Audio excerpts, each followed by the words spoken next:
그 요걸 하게 된 거는 뭐 다른 게 아닙니다. 저희가 이제 그 사회 디자인 연구소가 2006년에 출범해서 13년을 갖다가 쭉 오면서 이게 핵심적으로 공부하려고 하는 대상은 21세기 대한민국의 국가 플랫폼입니다. 그 플랫폼이라고 하는 거는 여러 가지가 하는데, 저 자동차 회사에서는 이제 자동차의 핵심 기능을 담당하는 부분요.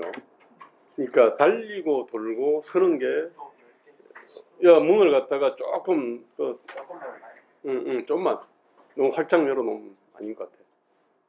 한 3분의 2는 닫아놓고. 오케이.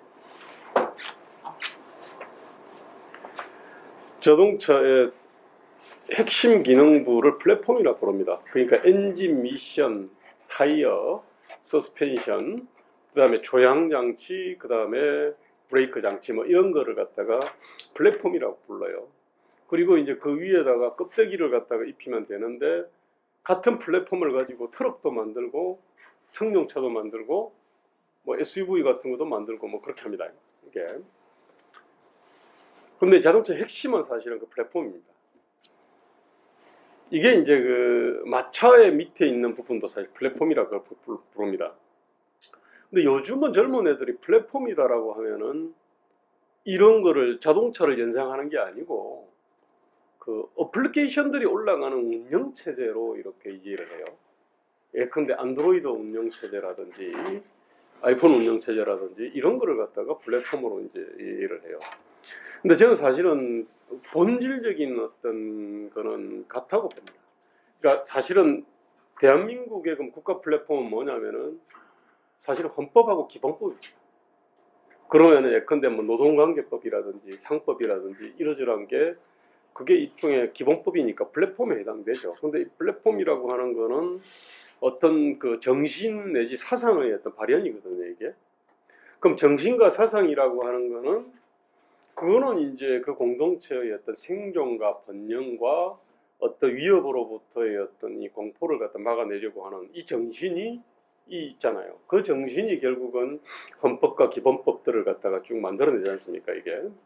그러면서 이제 고용노동 패러다임을 주르륵 만들어내는데, 지금 저희가 볼 때는 대한민국의 어떤 이 국가 플랫폼, 이걸 갖다가 보면은 사상 이념이라고 부르는데, 이 국가 플랫폼 자체가 현실하고 전혀 맞지 않는 게 많습니다. 근데 뭐 고용노동 패러다임부터 시작해가지고요. 그러다 보니까 지금 이제 공공이 양반화되고, 그 다음에 직장이 계급화되고, 뭐 이러저런 수많은 어떤 부조리들이 나타나고 이제 있다고 저희는 그렇게 보고, 그에 따라서 이제 이 외교 안보부터 시작해가지고 뭐 경제, 고용, 노동, 의료, 뭐 에너지, 교육, 지방자치 이 전반에 걸쳐가지고 이거는 좀 새로운 어떤 좀 근본 틀의 어떤 변화가 필요하다라고 이제 보는 거 아닙니까, 이게. 이런 거를 갖다 13년에 걸쳐서 이게 해왔습니다, 사실은. 그런데 이제 이 과정에서 이 만나는 게 사유체계의 문제들을 만납니다. 이 사유체계의 핵심에 이제 인간관이나 가치관, 세계관 이런 것이 들어있는데, 그동안 사실은 인간관에 대해 가지고는 제대로 들여다본 적이 없었습니다. 근데 지금 대한민국을 보니까 인간관이나 국가관, 뭐 이런 큰 시장관, 어떤 이 국가 플랫폼의 핵심적인 어떤 기둥들에 대한 인식이 상당히 좀 이게 뭔가 잘못되어 있거나 뭐 업그레이드 돼야 될 게 업그레이드 되지 않았다는 걸 갖다 느낍니다. 그래서 이제 이번에 이제 8번에 걸쳐 가지고 인간, 그 다음에 뭐 우리 민주주의, 뭐 그 다음에 그 다음에 이제 국가 비전의 문제, 그 다음에 어떤 통일 문제, 뭐 이러저런 거를 갖다가 좀 들여다 보려고 하거든요. 그래서 이제 첫 번째 이제 강의로 이걸 잡았고요. 그 임건순 씨에 대해서는 본인이 소개를 하는 게 좋을 것 같아요. 이게 1981년생이지 않습니까? 그죠? 81년생인데 아주 이게 흔치 않은 어떤 그런 치열한 공부를 통해 가지고 나름대로 또 이렇게 젊은 나이에 상당 부분 이 달통한 어떤 느낌들을 갖다 줍니다, 사실은. 그래서 이제 임근선 씨를 모시고 이제 여기에 대해 가지고 이렇게 먼저 강의를 청해 듣고 그리고 우리가 토론하는 그 순서를 가지려고 그럽니다. 자, 그러면은 자기 소개는 임근선 씨가 그냥 하시죠. 자, 이제부터 시작인데 우리 그러면 격려염에서 박수 한번 치고 시작합시다. 네, 안녕하세요. 오늘 인간에 대해서 좀 뭔가 좀 떠들어 보려고 하는데 엊그저께 제가 어떤 분한테 그런 얘기 들었어요. 자신이 어떤 자식을 키우고 있는데 좋은 부모 될 생각이 없고 나쁜 부모만 되게 맞아 이런 생각하고 있다고 하더라고요. 또 근데 그 얘기를 들으니까 어떤 얘기 떠오르냐면 어떤 부모를 만났는데 그분은 뭐랄까 좋은 부모 되려고 노력을 한다고 하더라고요. 근데 좋은 부모 되려고 노력하는 사람이 있고 나쁜 부모가 되기 위해서 노력하는 사람이 있는데 결과적으로 누가 더 좋은 부모가 될까 이런 생각을 좀 해봤습니다. 그리고 또 비슷한 얘기인데 좋은 사람 되어야겠다, 좋은 행동 많이 하고 많이 베풀어야겠다 이런 사람이 있고 제발 내가 나쁜 짓만 하지 말고 나한테 피해만 주지 말자 이런 생각하는 분이 있는데 결과적으로 누가 더 좋은 사람이 되고 더 훌륭한 사람이니까 생각해보니까 아무리 봐도 나쁜 사람 되지 말자, 나쁜 부모만큼 되지 말자 이런 사람이 더 결과적으로 좋은 사람, 좋은 부모 될 것 같고 이런 감수성을 가진 게 어떻게 보면 근대적 감수성이 아닌가 싶기도 한데 기본적으로 성선은 그렇습니다. 오늘 성선 성악 얘기를 할 것인데요. 성선은 인간의 뭔가 좀 긍정적인 것을 끄집어내서 그걸로 많이 좀 바꾸다가 해보자 그런 생각이라면 성악은 인간의 나쁜 것들 밖으로 나오지 않게 막아보자는 생각이고 자연적으로 국가 간이 어떻게 가냐면 성선은 국가가 나서서 이렇게 저렇게 많이 강제하고 좋은 부모가 되어야 된다. 한편으로 성악은 국가가 나쁜 짓만 하지 말고 거악만 좀 잘 좀 막아주자 작은 정부 위주로 가게 되는데 오늘 뭐 전반적으로 인간 이야기 하면서 우리 한국 사회도 이야기를 하고 뭐 네거티브 규제, 포지티브 규제, 작은 정부 아니면 신뢰라는 뭐 우리의 어떤 사회적 신뢰, 공적권이라는 우리의 과제 이런 이야기도 인간관의 기초에서 한번 우리가 인간관이 이게 좀 잘못되었다 이렇게 바꾸는 게 어떨까 우리가 가진 인간관이 이거 좀 검토해봐야 되는 게 아닌가 이런 얘기를 해보겠습니다. 자, 좀 소개를 하자면 저는 네 글자 사문단적이면 족한 것 같아요. 네, 대학교에서 정시 학위는 없습니다. 석사만 하고 나왔어요. 석사 수료만 하고 나왔는데 왜 나왔냐면 여러 가지 그런 거 별로 많지가 않고 일단 돈이 없어서 나왔습니다. 장기 매매를 할 수 없는 것이 공부한다고 그리고 다른 추구도 없어서 그냥 돈 없어서 나왔는데 근데 계속해서 좀 학교에 있으면 좀 부딪힌 게 좀 있었습니다. 대학교도 좀 그런 게 있어요. 아직까지도 한국 사회는 유교적인 문화, 관습, 정신, 의식이 적지 않게 우리를 지배하는 나라인데 우리의 일상, 문화, 윤리, 도덕, 관념 이런 것만 있는 것이 아니라 학교에서도 그런 게 좀 있습니다. 뭐냐면 석사든 박사든 논문을 쓸 때 공매 아니면 성리학, 주의 이렇게 해야만이 논문 통과가 쉽고 그렇습니다. 근데 저 같은 경우는 좀 말을 좀 안 들었어요. 주의, 공매 아니면 그것도 하기 싫으면 노장해라. 싫다. 나는 병가 손자, 오기, 법가, 상비자, 상하, 묻자, 양명학 이런 사람 좋아했거든요. 그러니까 뭐냐면 하지 말라는 거 했으니까 사문난적이겠고 또 이런 거 하면 문제가 뭐가 있냐면 논문 통과가 잘 안 되고 통과가 한더라도 통과되는 건 끝이 아니지 뭘 받아야 됩니까? 그 강의였으면 기회를 받아야 되는데 이런 것들을 전공하면 잘 좀 되지가 안 됩니다. 그래서 뭐냐면 이런 것들을 하면 뭐 표현하자면 이런 것이죠. 학문적인 어떤 시민권을 잘 안 줘요. 저 같은 경우는 학문적 영주권도 없으니까 학문적인 불법 체류자가 되어버리는데 어쨌든 뭐랄까 좀 다양하게 좀 공부하려고 했습니다. 동양 철학 하면 흔히 우리가 공맹만을 떠올리고 공맹만이 좀 갇혀 있는데 그러다 보니까 진짜 문제가 뭐냐면요. 동아시아를 우리가 품질을 잘 못해요. 무슨 말이냐.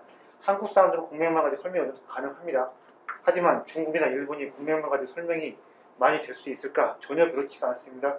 중국인들 모략의 세계, 손자, 그리고 노자 가지고 설명하는 게 훨씬 더 빠르고 간단하고 또 가성비가 좋고 일본인들 우리와 다르게 양명하고 많이 발전시켰는데 양명하고 뭡니까? 신증리, 인간의 마음은 미다, 한 큐에 깨닫는 그 뭐가 있지 않습니까? 과감함이 있는데 무사하고 잘 맞고 또 인간의 마음을 긍정하다 보니까 상인들의 그 자의식 잘 맞아 떨어집니다. 그래서 공맹, 뭐 어떻게 이제 성리학 이런 것만 하다 보면 한국만 하게 되지 또뭐 동아시아 철학을 한다고 하지만 무늬만 동아시아 철학일 뿐이지 동아시아 전체를 보는 시야가 좀 안 생겨요. 저는 그래서 손자, 노자, 뭐 병가, 양명화, 한비자 이런 것들 두루두루 해봐야 진정으로 동아시아 전체가 한중일이 제대로 보이고 중국과 비교해서 우리가 뭐가 다른지 일본과 비교해서 우리가 어떤 것이 다르고 어떤 것이 대조가 되는지 좀 정확하게 보인다고 생각하는데 이렇게 좀 동아시아 전체를 좀 보려고 하고 또 이런 게 있습니다. 어떻게든 간에 좀 쉽게 뭐 현대적인 용어로 바꾸려고 노력을 하는데 그러면서도 뭐냐면 사회과학적인 용어로 많이 바꾸려고 합니다.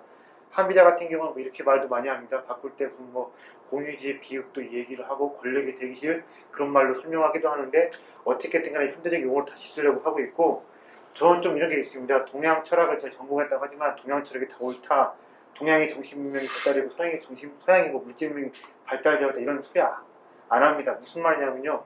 동아시아 철학, 동아시아 고전 한자 경전들 제가 봤을 때 적지 않게 쳐내야 될 것이고 현대적 공화주의적 가치, 민주주의적 가치, 시장경제적 가치에 안 맞는 것들은 적지 않게 버려야 한다고 보는데 다 가져간다, 다 소중한 것이다, 다 진리다라고 보는 게 아니라 어떻게든 선택적인 시민권을 부여해야 한다. 현대에 맞는 것, 당장 우리한테 필요한 것, 그리고 우리 미래에 무엇이 더 맞을까 고민해야 한다고 보는데 이렇게 선택적으로 시민권을 부여하려고 하고 현대적 용어를 다시 쓰려고 해가면서 그런 겁니다. 무엇이 필요하고 무엇이 우리한테 불필요하다. 무엇인 우리한테 있으면 안 된다. 이것은 버려야 한다. 그러면서 뭐냐면 우리 현실, 우리 미래, 우리 현재의 수요 한번 차근차근 점검해보고 그러면서 미래를 준비해가보자. 현실을 바꿔가보자. 단순히 그냥 공부를 위한 공부가 그치는 것이 아니라 우리 현실을 조망해보고 우리 현실을 바꾸고 미래를 준비하려면 어떤 것들을 가져와야 되고 어떤 것들을 활용해야 되는지 이렇게 좀 보고 있습니다. 그래서 사실 좀 그래요. 밖에 나가서 막 강의를 하면 동양 철학 뭐 해서 섭외를 가서 강의를 하면 막 놀래요 사람들이요. 왜 놀래냐면 책가방 들고 강의 갔다 보면 강사가 아닌 줄 알아요. 왜냐면 동양 철학 하면 흔히 나이 좀 연배 있는 분이 와서 지금 뭐 자상하신 어떤 컨셉으로 강의를 하시는 그걸 뭐 기대를 했는데 새파란 젊은이가 와가지고 막 공격적으로 강의를 하니까 올 때부터 많이 놀래고 하는데 젊은 사람이다 보니까 좀 나이 드신 동양 철학자 분들과 다른 프레임, 다른 어떻게 좀 공부의 과목들, 목적들이 좀 있습니다. 그래서 저는 공맹, 성리학이 아니라 이렇게 묵자, 병가, 양명학 다양하게 공부를 했고 사실 공부를 위한 공부가 아니고 계승, 발등 이런 것이 아니라 어떻게든 간에 다시 쓰고 선택적인 시민권을 부여하려는 역할 저는 어떻게 보면 동양 철학을 살리러 온 사람이 아니라 죽이러 온 사람일지도 몰라요. 연구를 하지만 역으로 동양 철학도 쓸데없는 것들을 쳐내고 선택적으로 시민권을 부여하고 죽여야만이 살 수가 있고 고전 속의 책 속에 있는 얘기만이 아니라 우리의 이야기, 우리의 자산이 될 수 있지 않을까 그렇게 생각하고 있습니다.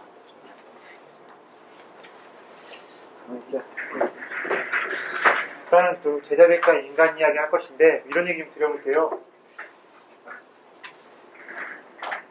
저기 제자백과 공동체를 책 사오신 분들 계신데 제가 밖에 나가서 계속해서 강의를 하는 게 제자백과입니다. 제자백과인데 당신은 왜 제자백과를 전공했고 제자백과를 왜 공부하고 그것을 업으로 삼았느냐 하면 제가 이런 얘기를 드립니다. 뭐 다양성과 역동성, 사상의 완전 경계 실현 이런 거 있는데 쉽게 말하면 이런 거예요. 제자백과를 뭐라고 합니까? 다른 말로 뭐라고 합니까? 선진철학이라고 합니다. 선진철학이 무슨 뜻입니까? 통일제국 진이 생기기 전에 나와있던 사상들입니다. 그러니까 뭐냐면 하나의 중앙된, 하나의 단일된 권력이 통제를 하지 않았던 이렇게 분열된 시기에 등장을 해서 내 이야기 좀 들어보려고 하면서 막 나왔던 여러 명의 사상가들 그래서 뭐라고 합니까? 백가 쟁명이라고 하지요. 내 얘기 좀 들어보려고 하면서 100명만큼의 그 순서는 아니지만 굉장히 많은 일가를 이룬 종사들이 나와서 사상들을 막 펼쳤는데 여기서 뭐라고 하면 어떻게 합니까? 자, 손자병법 이 사람이 오나라에서 활약했지만 원래 오나라 사람이 아니에요. 어디 사람입니까? 제나라 사람입니다. 그리고 손자의 라이벌 오기라고 있는데 위나라 사람이지만 나중에 여기 위나라에 가서 활약했다가 초나라로 가서 나중에 더 활약을 하는데 그런 거죠. 당시에 여러 명이 나와서 막 떠들어댔고 또 이렇게 하나의 국가 권력이 없다 보니까 정부가 중앙 권력이 지식인을 탄압하는 데 있어서 뭐가 있습니까? 한계가 있습니다. 그러니까 더 뭐 할 수 있겠습니까? 자유롭게 발언할 수가 있겠지요. 유럽도 어땠습니까? 근대 때 비슷한 거 있었습니다. 스피노자니 뭐니 해가지고 아일랜드가 다 짱 박히고 스위스가 짱 박히고 여기서 잡아 죽이려고 하면 도망갈 수가 있고 다른 데 가서 망명할 수 여지가 있으니까 조금 더 사상을 내가 자유롭게 이야기할 수가 있는데 대자백과를 왜 하느냐? 일단은 다양성이 있고 역동성이 있고 한 가지 이야기만 하는 것이 아니라 여러 가지 인류가 모든 할 수 있는 생각할 수 있는 모든 사상이 가질 수가 이때 나왔다. 저는 그 다채로움과 다양한 반에서 하게 되었는데 또 어떤 것도 있냐면 이런 것이 있습니다. 존재론적 위기의식 뭐냐면 이런 게 있습니다. 정말로 혼란한 시대였다 보니까 어떻게 해야 되냐? 혼란한 시대 여러 가지 나라적으로 쪼개가지고 치열하게 경쟁을 하고 통일을 위해서 정말로 막 전쟁을 치열하게 했는데 그 다음에 사람들이 이런 게 있어요. 기본적으로 어떤 게 있냐면요. 관념이라든가 추상적인 이야기라든가 허황적인 담론이라는 담론 이야기 하지는 않습니다. 어떻게든 간에 당면하고 있는 문제의 솔루션을 바로 최단거리로 찾아보고 구체적이고 통할 수 있는 이야기들을 해보자. 왜 그러냐면 한가한 이야기를 할 수 있는 그런 이런 상황이 아니었기 때문에 존재론적 위기의식을 바탕으로 이야기를 했기 때문에 그때 이야기가 지금도 와닿는 게 있고 굉장한 생명력 그리고 결기가 있다고 보는데 사실 이건 동양만의 이야기도 아닐 거예요. 저는 이렇게 보고 있는데 뭐냐면 플라톤이라든가 누구죠? 플라톤의 스승님이 누구죠? 그 소크라테스 있지 않습니까? 이 사람도 뭐 하던 사람입니까? 플라톤도 제가 봤을 때 한 주먹 했던 사람 같은데 그 소크라테스도 전쟁에 참여했던 사람이지요. 그리스, 폴리스 도시공동체 당시에 치열하게 치고받고 페르시아하고 맨날 싸우고 그랬는데 그 사람들도 한가한 이야기가 아니라 나름대로 전쟁이라는 것 그리고 존재론적인 커다란 위기의식이 있었기 때문에 이렇게 플라톤이고 소크라테스 불멸의 고전을 남긴 게 아닌가 싶은데 그러니까 조선시대 성리학이라든가 아니면 무슨 명청 때 그때 그거 다르게 굉장히 뭐냐면 이렇게 존재론적 위기의식 바탕으로다가 어떤 살아있는 얘기 구체성 있는 이야기들 했고 또 이런 게 있습니다.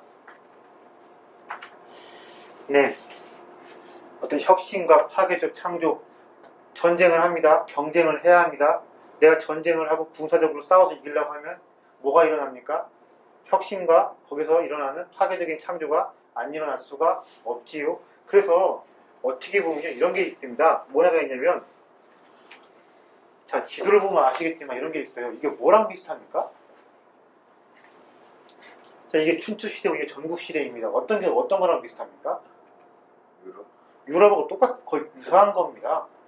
그러니까 유럽처럼 아까 말씀드린 대로 누가 왕이 죽이려고 하면 도망가고 내빼고 토끼수가 있었던 그때 그것처럼 비슷하다고 했는데 그것만 그런 것이 아니라 유럽이 왜 동양을 앞섰느냐? 우리는 여기는 중국이라는 커다란 천하가 커다란 게 있었기 때문에 치열하게 경쟁을 안 했지만 유럽은 이렇게 여러 열국들로 쪼개져 있는 바람에 군사적인 경쟁을 하다 보니까 어떤 화약무기도 크게 개선을 했고 과학기술 혁신이 있었다고 하는데 이때도 굉장히 어떤 파괴적인 혁신, 치열한 혁신의 시대였고 그것이 잘 드러나 있는데 대표적으로 혼자병법과 오자병법이 있습니다. 혼자 같은 경우는 어떤 걸 주장했냐면 전차전, 귀족들만 전차전 버리고 뭘 해야 한다? 일반 민들 징집해서 우리 이제 고병전 해보자. 그리고 오기 같은 경우는 한 발 더 나아가서 고병전만 하면 안 된다. 이제 슬슬 기마 속도를 높이기 위해서 기병전 준비해보고 또 전쟁에 임박해서 그때 사람들을 징집해서 끌고 나가는 것이 아니라 늘 왕이 직접적으로 관리하는 엘리트 상비군을 준비해보자. 이렇게까지 이야기를 해놨는데 자 보병전을 준비하고 직접 내가 쓸 수 있는 엘리트 상비군을 준비하자. 이거 사실 말만으로 되는 것이 아니죠. 그러려면 하려면 뭘 해야 됩니까? 사회 전반적인 시스템, 생산력, 조세를 걷고 어쩌고 행정 시스템 다 바꿔 엎어야 되는데 이렇게 제자백과 시대는 어떻게 바꾸자? 변하지 않으면 죽는다. 변해야만 산다. 치열한 혁신의 분위기가 있었던 때입니다. 그래서 이런저런 이유로 다양성과 역동성, 어떤 치열한 현실주의, 그리고 혁신의 분위기, 그런 것 때문에 제가 제자백과를 좀 많이 좋아하게 되었고 이렇게 전공을 하게 되었는데 인간에 대해서도 여러 가지 이야기가 좀 많이 나왔어요. 성선, 성악, 인간은 이렇다 저렇다 많은 이야기가 되어 있는데 강의 소주제들은 좀 이렇습니다. 저는 주로 이렇게 좀 앞으로 강의를 해볼 것인데 다음 시간까지 해가지고요. 성악설에 대한 소개 그리고 사상 분계선 무슨 말이냐면요. 이런 겁니다. 자, 성선, 성악 어느 게 더 많을 것 같아요? 누가 더 줄이고 누가 더 쪽수가 많고 누가 더 많이 막 그 새를 막 떠쳤을 것 같아요. 어떤 게 한번 찍어보십시오. 2분의 1이니까. 성악. 성선 성악. 성선, 성악 어떤 거요? 아. 성선이라고. 능자의 성선이 주요. 네, 성악. 예, 다른 분들 한번 더 찍어. 성선, 성악 어느 게 더 줄인 것 같습니까? 성악설이 없이. 자, 성선은요, 많이 찾아봤자 공자는 딱 둘밖에 없어요. 나머지 다 성악입니다. 예, 성악인데, 그러니까 춘추 전국시대에 전쟁의 시대지 않습니까? 치열하게 치고받던 시대에 인간에 대해서 나이브하고 좀 낙관적인 이야기 하기 힘들었을 것인데, 대부분 다 성악설입니다. 근데 성악설이지만서도 묵자의 성악설, 한비자의 성악설, 손자의 성악설, 노자의 성악설 좀 차이가 있는 건데, 어쨌든 주류는 성악설이니까 성악설에 대해 소개를 해가고, 그리고 예, 성선과 성악 사이에 어떤 것이 쟁점이 되고 어떻게 좀 분계선을 이루고 있는지 이야기를 해보겠습니다. 그렇게 해야만이 어떤 게 보이냐면 이런 게 좀 있어요. 뭐냐면요. 성선은 이렇게 해서 네거티브 규제, 아니 포지티브 규제로 가기가 쉽다. 성악은 이렇게 하기 때문에 포지티브 규제로 가기가 쉽다. 그러니까 성선, 성악 사이에 그 쟁점들을 정확하게 다뤄야만이 우리가 지금 어떤 게 있습니까? 당면한 과제들이 있는데 진정한 근대라든가 고시일의 사회 네거티브 규제로 전환하는 문제, 이런 것들, 우리의 당면 과제든가 방향성에 대해서 진지한 이야기를 할 수가 있습니다.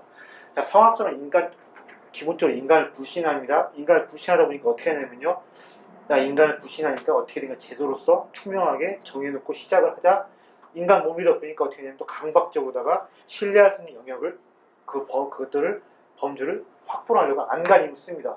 그러다 보니까 인간을 불신하다 보니까 저절로 고신뢰 사회로 가기 쉬운 어떤 통찰들이 있고, 반면에 예, 성선설 같은 경우 인간에 대한 나이브를 이야기하다 보니까 인간의 어떤 행동, 사적 의지, 감정 이런 것들을 제대로 제어할 수 있는 장치를 안 만들다 보니까 틈들이 많고 구멍들이 많아서 저절로 저신뢰 사회로 가기가 쉬워집니다. 한국 사회가 왜 포지티브 규제의 사회냐, 한국 사회가 왜 저신뢰 사회냐, 저는 적지 않게 결론을 미리 말하는 것도 좀 김이 세지만 적지 않게 저는 유교, 맹자의 책임이 있다고 보는데, 어쨌든 이렇게 성선, 성악은 이렇습니다, 성선은 이렇습니다 얘기하는 것이 아니라 둘 사이에서 어떤 것들이 정확하게 대조가 되고 어디에서 군사적으로 분계를 이루고 있는지 이야기를 좀 해보겠습니다. 자, 여기 좀 얘기해보면 좀 이런 것 같아요. 무슨 말이냐면요. 얼마 전에 설렸지 않습니까? 그랬는데 홍등백선이 조유리신이 막 따지고 막 합니다. 그지요? 근데 저는 지금 생각하면 참 웃겨요. 젊은 사람이라 그런지 모르겠는데, 아니 조상님이 간짜장 좋아하시면 간짜장 올리는 거고, 죽은 사람이 피자 좋아했으면 피자 올리는 거지, 거기에다가 뭘 올릴지가 이렇게 문제고 어느 방향에 듣고 로케이션한테 이렇게 문제인지 모르겠는데, 기본적으로 육아는 이런 게 있습니다. 인간은 착하다, 인간 본성은 착하니까 어떻게든 간에 시어머니 신의 짓을 해서라도 여러 가지 깨알 같은 이런저런 목록들을 제시해서 인간을 억지로다가 착하게 만들려고 합니다.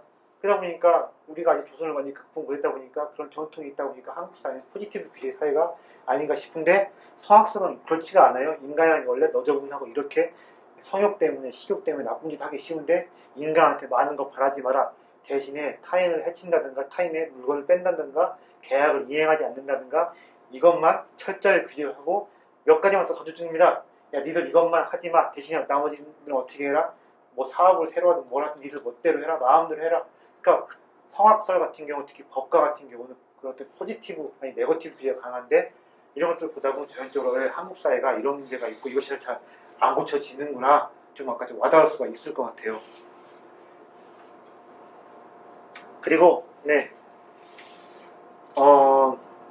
인간관이라는 게 이런 것 같습니다.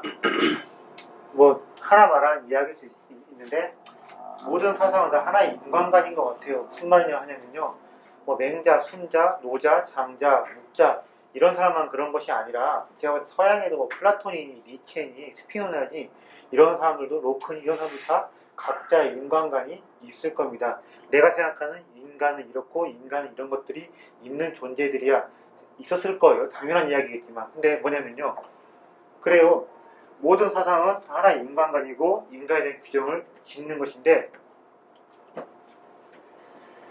이런 것 같습니다. 그 사람의 인간관이 뭐냐면 어떤 특정한 사상가, 어떤 특정한 철학자가 있으면 그 사람의 인간관은 그 사람의 사상과 철학의 핵심인 것 같고, 우리가 어떤 사상가를 설명하고 철학가를 설명할 때는 어디서부터 시작을 해야 되느냐? 플라톤은 인간을 이렇게 봐, 맹자는 인간을 이렇게 봐, 묵자는 인간을 이렇게 봐. 그 인간관부터 시작을 한 다음에 그 사람의 사상의 중심부와 핵심들, 고갱이들을 하나하나 설명해 주는 게 가장 효율적이고 제일 좋은 방법이 아닐까 싶은데, 그래서 제가 제자백과 인간의 맛 아직 책은 안 나왔어요. 그래서 아마 이번 달 말이나 다음 달 초에 나올 것 같은데, 거기다가 보조자 이렇게 좀 쓰려고 합니다. 이것은 동양의 철학자들에 대한 인간에 대한 이야기이지만 단순히 동양 철학에 대한 이야기만 한 것이 아니라 다른 문화권, 다른 시대 사상가들에 대한 어떤 공부를 하는 방법이 있어서 충분한 훈련이 될 수가 있다. 왜냐? 모든 사상들은 다 인간에 관해서 시작을 하니까 동양 철학자들이, 제자백과 사상가들이 인간에 대해서 썰을 푸는 것을 잘 따라오시면 다른 시대의 다른 사상가들에 대해서 따라가는 것도 어렵지가 않을 것이다. 이렇게 좀 약을 좀 팔려고 합니다. 그리고 이게 좀 좋아요. 여기 분들은 좀 아까 제가 소장님한테 말씀 듣고 왔는데 굉장히 수준 높으신 분들이라 해서 조금 좀 밀도 있게 강의를 해주시라고 제가 좀 그런 걸 받았습니다. 근데 다른 데 가서는, 대중들 가서는 이렇게 강의할 수가 없어요. 제가 얼마 전에 있었던 이야기, 제 여자친구 이야기, 아니면 제 부모님 이야기, 일상생활 좀 썰 좀 풀다가 그런 걸 세상 절반을 떼어야 됩니다. 이거만 가지고 얘기를 못 합니다. 그러다가 이거 좀 몇 가지 얘기해가면서 재밌게 좀 시간 잘 좀 끌어가야 되는데, 다른 데 가서도 좀 대중들한테 강의를 할 때도 보면 굉장히 좋은 소재가 바로 이것입니다. 제자백과는 인간관입니다. 왜냐면 이런 거기 때문에 그래요. 가장 대중적인 철학 논쟁. 자, 무슨 말이냐 하냐면요. 모두가 다 애지간한 사람 다 들어보면요. 야, 성악, 성설 들어봤지? 들어봤어. 네 생각에는 성선이 맞는 것 같아? 성악이 맞는 것 같아? 난 성악, 난 성설. 살아보니까 이건 것 같아. 이렇게 뭐냐면 모든 사람들이 다 이런 게 있습니다. 이거에 대해서 얘기를 물어보면 자기 생각이 있고, 내가 본 인간이 이런 것 같아, 내가 보기엔 인간 본성은 이런 거야, 다 주장할 수가 있거든요. 그래서 참 밖에 나가서 대중들한테 설명할 때 그 사람들을 제자백과의 세계, 동양 철학의 세계로 참 끌어오기 전 좋은 소재인데, 성악, 성설 어떤 게 맞는 것 같아요? 아까 두 분 여기 계시는 분 여쭤보면 어떤 게 맞는 것 같습니까? 성선, 성악이요. 제가 설명한 내용은 제자백과들의 이야기지만 여기 계신 분들도 인생을 살아오셨고 공부를 해오시고 많은 사람들 상대해 보셨으니까 성선, 성악 어느 게 더 맞는 것 같습니까? 인간의 본성. 둘 다 맞는 것 같습니다. 둘 다. 네, 많이 그래도 좀 어느 게 어느 게 더 맞는 것 같아요? 사람이 좀 못된 것 같지 않습니까? 어떻게 생각하세요? 다른 분들은? 성악설이 좀 좋았어요. 개인은 성선이 맞는 것 같고 사회는 성악이 맞는 것 같고. 개인이 거꾸로 모여서 아니야? 사회가 거꾸로 같은데. 내가 어떤 분한테 굉장히 좀 현담을 얻었어요. 성선, 성악 뭐가 더 맞는 거 같냐 물어보니까 연배가 좀 있으신 분이었는데 한 50대 분이었습니다.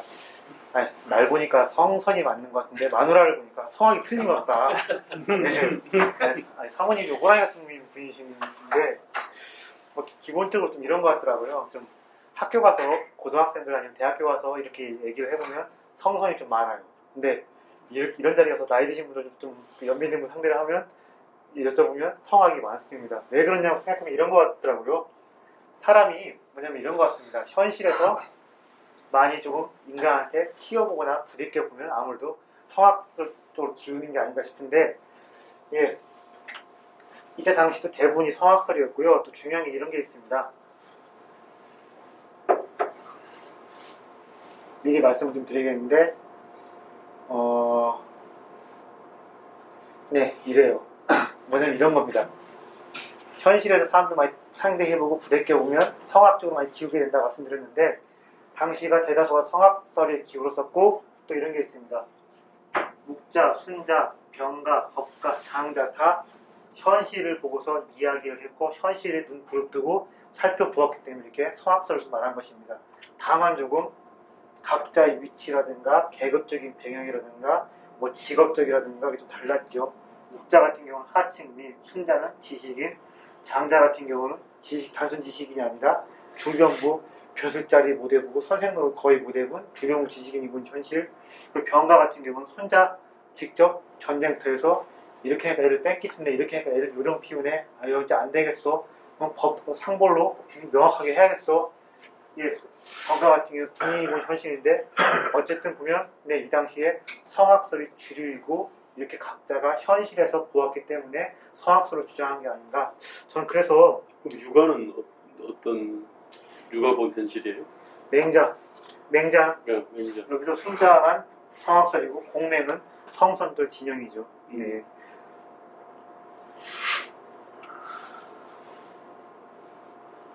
자, 기본적인 성악이 꽤 많은데 또 꼭 알아주셔야 될 게 이것이 있습니다. 정치 권력의 수요라는 게 있어요. 무슨 말이냐 하면요. 이때 성선이 맞다, 성악이 맞다, 성악에서도 이런 식의 성악을 주장하고 저런 식의 성악을 주장하고 각자의 인간에 대한 담론이 정말로 담론화 되어가지고 치열하게 논쟁을 벌였는데 이것이 왜 그러냐면요. 단순히 재미를 위한 재미, 학문적인 흥미는 그런 게 아니라 정치 권력의 수요가 뒤에 있었습니다. 그래서 제자백가의 인성론, 그들의 인간관, 그들의 인간에 대한 이야기 그냥 말만 하는 것이 아니라 어떻게 정치 권력의 수요, 당시 행정의 문제, 어떤 왕이 원하는 그런 것들과 조응을 해서 나온 것인지 그것들도 살펴봐야만이 그들의 인간에 대한 이야기가 더 잘 와닿습니다.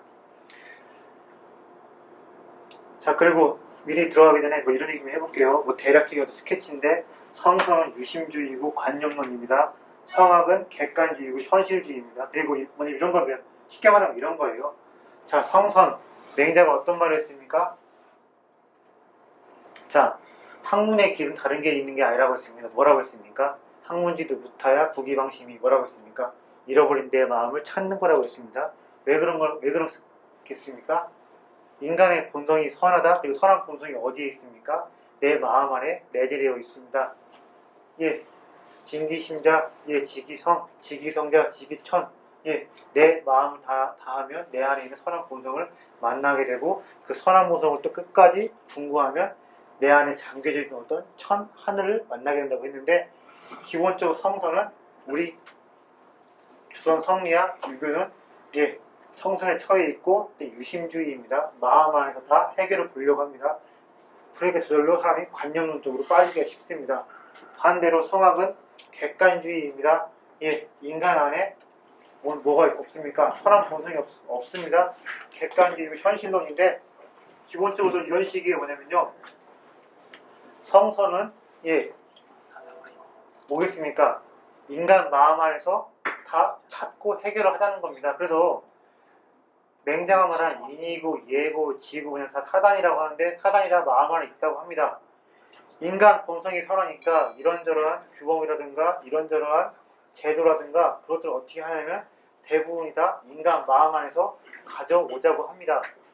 반면에 성악설 진영 같은 경우는 그런 말을 안 합니다. 야, 인간 본성 착하지가 않아, 선하지가 않아, 인간 본성은 악해. 그런데 어떻게 사람을 다스려가는 것들 그런 것들을 어떻게 인간 안에서 연역할 수가 있겠냐? 인간 밖에서 가져와야 한다. 그래서 묵자 같은 경우는 인간 성악이라고 보았는데 밖에서 하느님의 뜻, 순자 같은 경우는 예, 거의 법과 같은 성문화된 규정, 그리고 한비자 사람 같은 사람들은 예, 법, 철저하게 인간 안에서 뭔가 끌어내는 것이 아니라 인간 밖에서 만들어낸 다음에 그걸로 인간을 규정하고 바꿔가야 한다고 했습니다. 그리고 이것도 중요합니다. 성선은 기본적으로 지식인의 입장이에요. 그리고 성악은 군주의 입장입니다. 그러니까 성악보다 성선이 좀 좋아 보일 것 같지요? 어떻습니까? 성선은 기본적으로 지식인의 입장이고 성악은 군주의 입장인데 이렇게 좀 프레임을 시켜놓으니까 성선이 좀 더 좋아 보이지요? 어떻게 생각하십니까? 좀 약간 설명을 좀 해볼게요. 이런 겁니다. 자, 맹자가 인간의 마음이 선하다고 했습니다. 그런데 인간 안에 도덕 이성과 도덕 감정이 있다고 했어요. 하지만 맹자가 또 이런 말을 했습니다. 항산하고 항심 아시죠?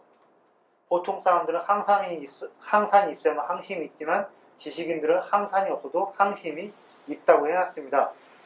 기본적으로 육아는요, 공자, 맹자는 인간의 본성이 선하다, 성선의 입장을 말하고 하지만 기본적으로 또 어떤 게 있냐면 인간을 약간 이용화시켜놓고 이야기를 합니다. 자, 인간 안에 있는 선한 본성, 선한 감정, 도덕감정과 도덕이성 아무나 잘 키워서 확충해갈 수 있는 게 아니에요. 교육과 문화의 수혜자들, 귀족 계급들, 지식인들만이 가능한 일입니다. 그러니까 뭐냐? 선한 본성과 도덕이성, 도덕감정을 잘 키워갈 수 있는 지식인들이 정치적인 기득권, 경제적인 기득권 모두 다 누리면서 나라를 이끌고 가야 되고 군주도 함부로 하지 말고 그들의 말을 경청해야 한다. 지식인 독재, 지식인 정치 독과점 이론입니다. 그래서 지식인이 관료도 겸하고 지주도 겸하고 경제적인 부, 정치적인 권력 모두 다 장악한 채 국가를 이끌어가야 한다는 이론입니다. 반대로 성악성은 이렇습니다. 인간을 믿지 않기 때문에 인간의 착한 마음에서 끌어내는 예 같은 거 그런 거 필요 없고 철저하게 성문화된 법과 제도로서 국가를 이끌어가야 한다. 근데 법과 제도를 기본적으로 누가 만들고 누가 그것을 가지고 나라를 만들어 관할합니까? 군주의 입장이 군주가 이렇게 하지. 그러니까 성악성은 기본적으로 군주의 입장이 많이 서고요. 또 군주들은 이래요. 국가 권력을, 국가의 힘을 키워가고 부국강병을 해야 되는데 조세와 병역의 그런 자원들은 누구입니까? 기본적으로 누구입니까? 백성들이지요. 그래서 성악설은 군주의 입장, 또 자연적으로 백성들의 입장에 많이 서기가 좀 쉽습니다. 그래서 어떻게 보면 동의를 하실지 안 하실지 모르는 얘기인데 법과 같은 경우 대놓고 이렇게 말을 합니다. 우리는 중간지배층을 싹 조져버릴 거라고. 무슨 말이냐? 1%가 있고 10%가 있고 나머지 80, 90%가 있다. 근데 맨 위에 있는 0.1 아니면 1% 군주와 백성들의 이해관계는 얼마든지 많이 떨어질 수가 있다. 왜냐면 얘들이 잘 살고 충실하게 자영농으로 크고 세금 팍팍 내고 나가서 잘 싸워줘야만 국가, 군주 권력이 단단해지고 평화통일할 수 있기 때문에.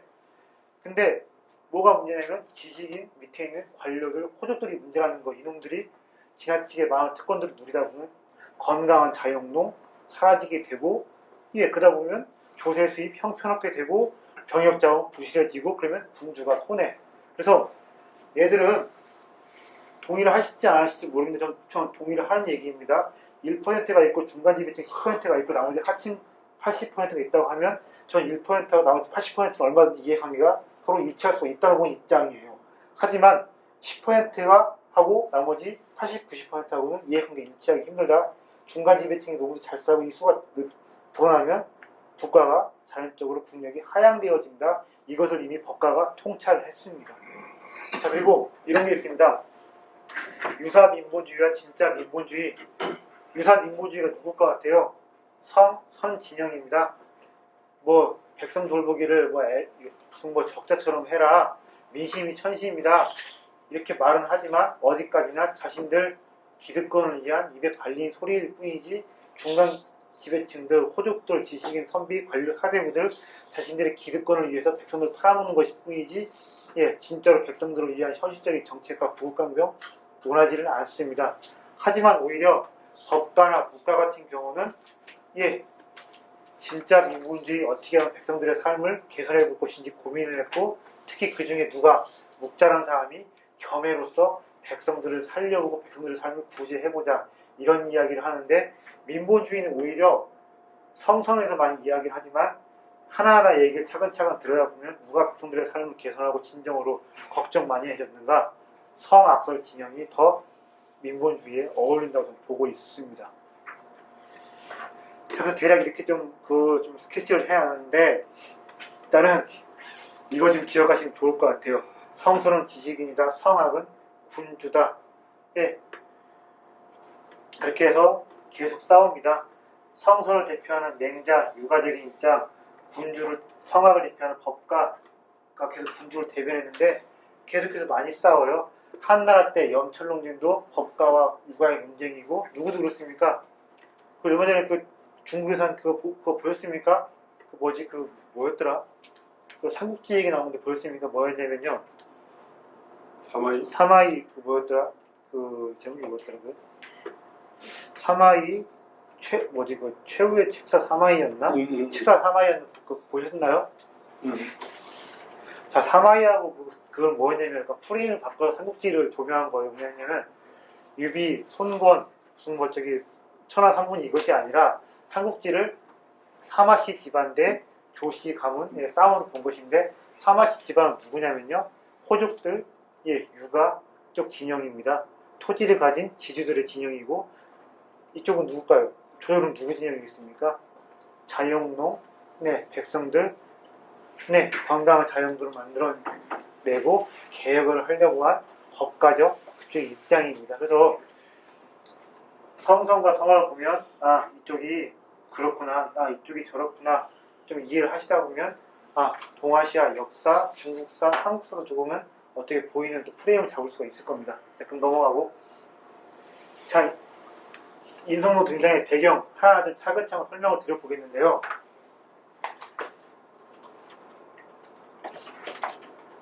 일단 이것이 좀 커요. 시족 공동체의 붕괴, 이것이 좀 큽니다. 단순히 인성론뿐만이 아니라 뭐가 있냐면 그 당시 중국 고대 철학이라든가 이제 또 단순히 중국 고대 철학뿐만이 아니라 누구도 있지? 자, 플라톤이 있고 또 누가 있습니까? 아니, 그 소크라테스가 있고 누가 있다고 합니까? 예수가 있고 부처가 있고 공자가 있다고 하지요. 이 사람들을 뭐라고 합니까? 성인. 사대 성인이라고 하지요. 이 성인들이 나온 시대를 뭐라고 합니까? 기축시대라고 하지요. 누가 말했습니까? 야스퍼스가 말했지요. 야스퍼스가 뭐라고 했습니까? 어느 날 갑자기 비슷한 시기에 인류의 대선생님들이 등장을 했다고 했는데 그분들이 등장한 배경 뒤에는요. 시족 공동체의 붕괴, 이런 붕괴를 불러온 철기라는 것이 있습니다. 이런 거예요. 자, 석기에서 청동기, 청동기에서 철기로 갔습니까? 아닙니까? 우리는 흔히 석기, 청동기, 철기라고 얘기하지만 이것이 맞는 얘기예요? 틀린 얘기예요? 아닙니다. 석기에서 철기로 가요. 석기에서 철기로 왔습니다. 청동기로 사람 죽이고 청동기로 곡괭이질하고 청동기로 한 적이 없습니다. 어디까지나 지배층들이 과시하기 위한 하나의 어떤 사치품이었을 뿐입니다. 자, 근데 맨날 우리가 석기로다가 농사 짓고 할 때 그때의 생산력과 갑자기 철기로 돼가지고 철로 된 보습과 진기 그리고 우경 이거 대략 차이가 얼마였을 것 같습니까? 생산력의 차이가 내가 철로 된 보습 가지고 막 그 나무로 된 보습 가지고 이거 밭 낼 때하고 소한테 그 철로 된 그 철기 쟁기로 해가지고 밭 갈 때 차이가 몇 배였을 것 같아요? 대략 제가 알기로는 30배였다고 합니다. 근데 무슨 말이냐면 이런 겁니다. 자, 시족 공동체 예전에는 석기 시대 때에는 이런 겁니다. 도저히 4, 5인 가족 단위로는 농사가 안 돼요. 30명, 40명 공동으로 집단으로만 해야만이 살 수가 있습니다. 집단으로 생산해서 집단으로 소비하고 잉여 생산물이 아예 없던 시대가 시족 공동체 시대였습니다. 그러니까 이때는 뭐였냐면 나라는 자의식도 딱히 없었을 것 같고 그랬던 것 같은데 이런 겁니다.